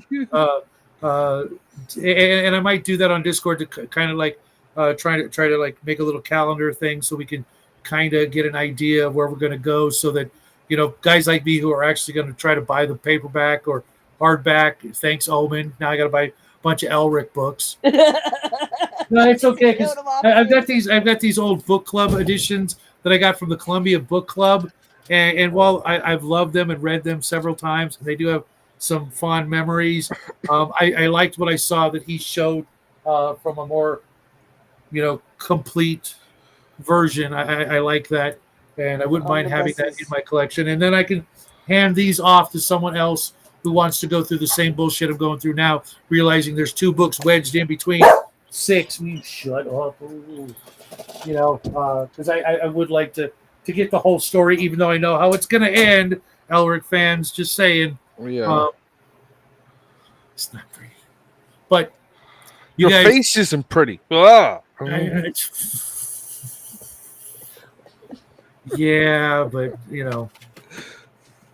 That's why he's on the side of the camera. He is. Right. My camera has been just goofy all night. Yeah, I didn't plug mine. I make up for it other ways. But thanks, guys. TCG. I'll get you that link to the book club, the Appendix N. And I posted one in. Okay, let me just verify that it's accurate. And many months from now, we'll get to the point where we could just pick a book and it doesn't have to be on the book club anymore. Just so that, because I know there's so many great books out there that while they may not have informed or inspired the original Dungeons and Dragons, they're still inspirational and worthy reads. I know Justin's got just a whole freaking library of great books in his head that he's waiting for us to read, because he's always telling me, hey, you got to read this, you got to read that. Well, okay, now I'm going to get off my ass and go read some more, because I only spent like 6 hours reading today. So I'm going to go read some more. Yeah. So let's see. Let's name off the games that would be Conan appropriate. I know that there is an OSR sledgehammer to the face. free one. RuneQuest might work. And there's Conan, other Conan, Hyperborea. Yeah, that's other Conan. Yeah. So, I mean, I know there's RPGs. I have rules for turning basically, original D&D into just the Conan land and how to go about doing that. Yeah. Well, there's like 7 or 8 Conan RPGs, right? So and I need to grab up a copy of Deities, Demigods, and Heroes, the digest version that had the very first Conan in an RPG. I had a copy of that book. I don't know what happened to it, and now it's going to run. Don't get the Wizards reprint. That's no good. No.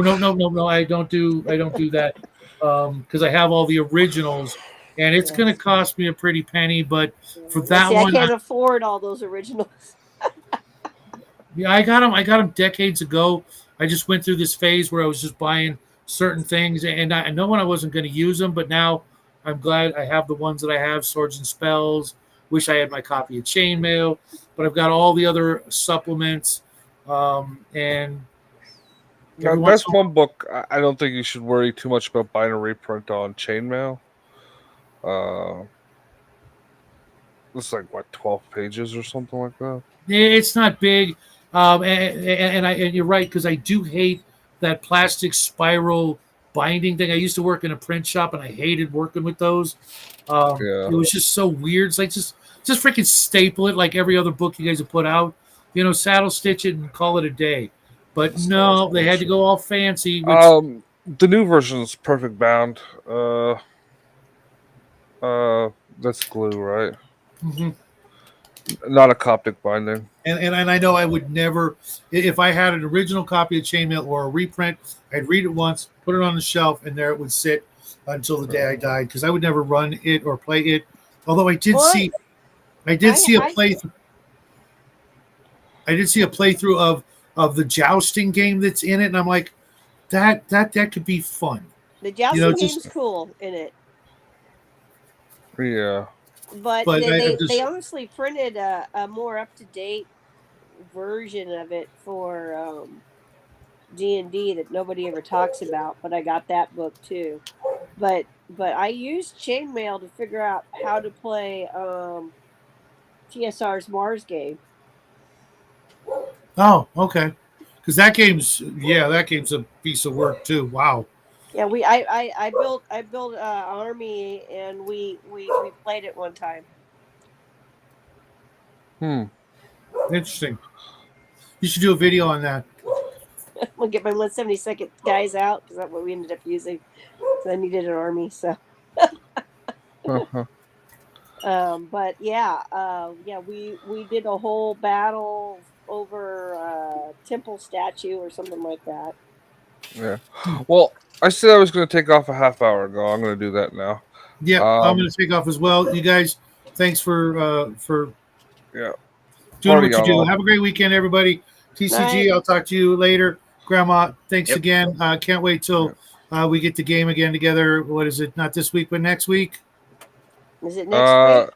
What's next week? Oh, for you guys, yeah. Well, this weekend, no way. Yeah, I know. Next weekend would be the what? No idea. I needed to find out when we were gaming. 22nd and 23rd. Okay.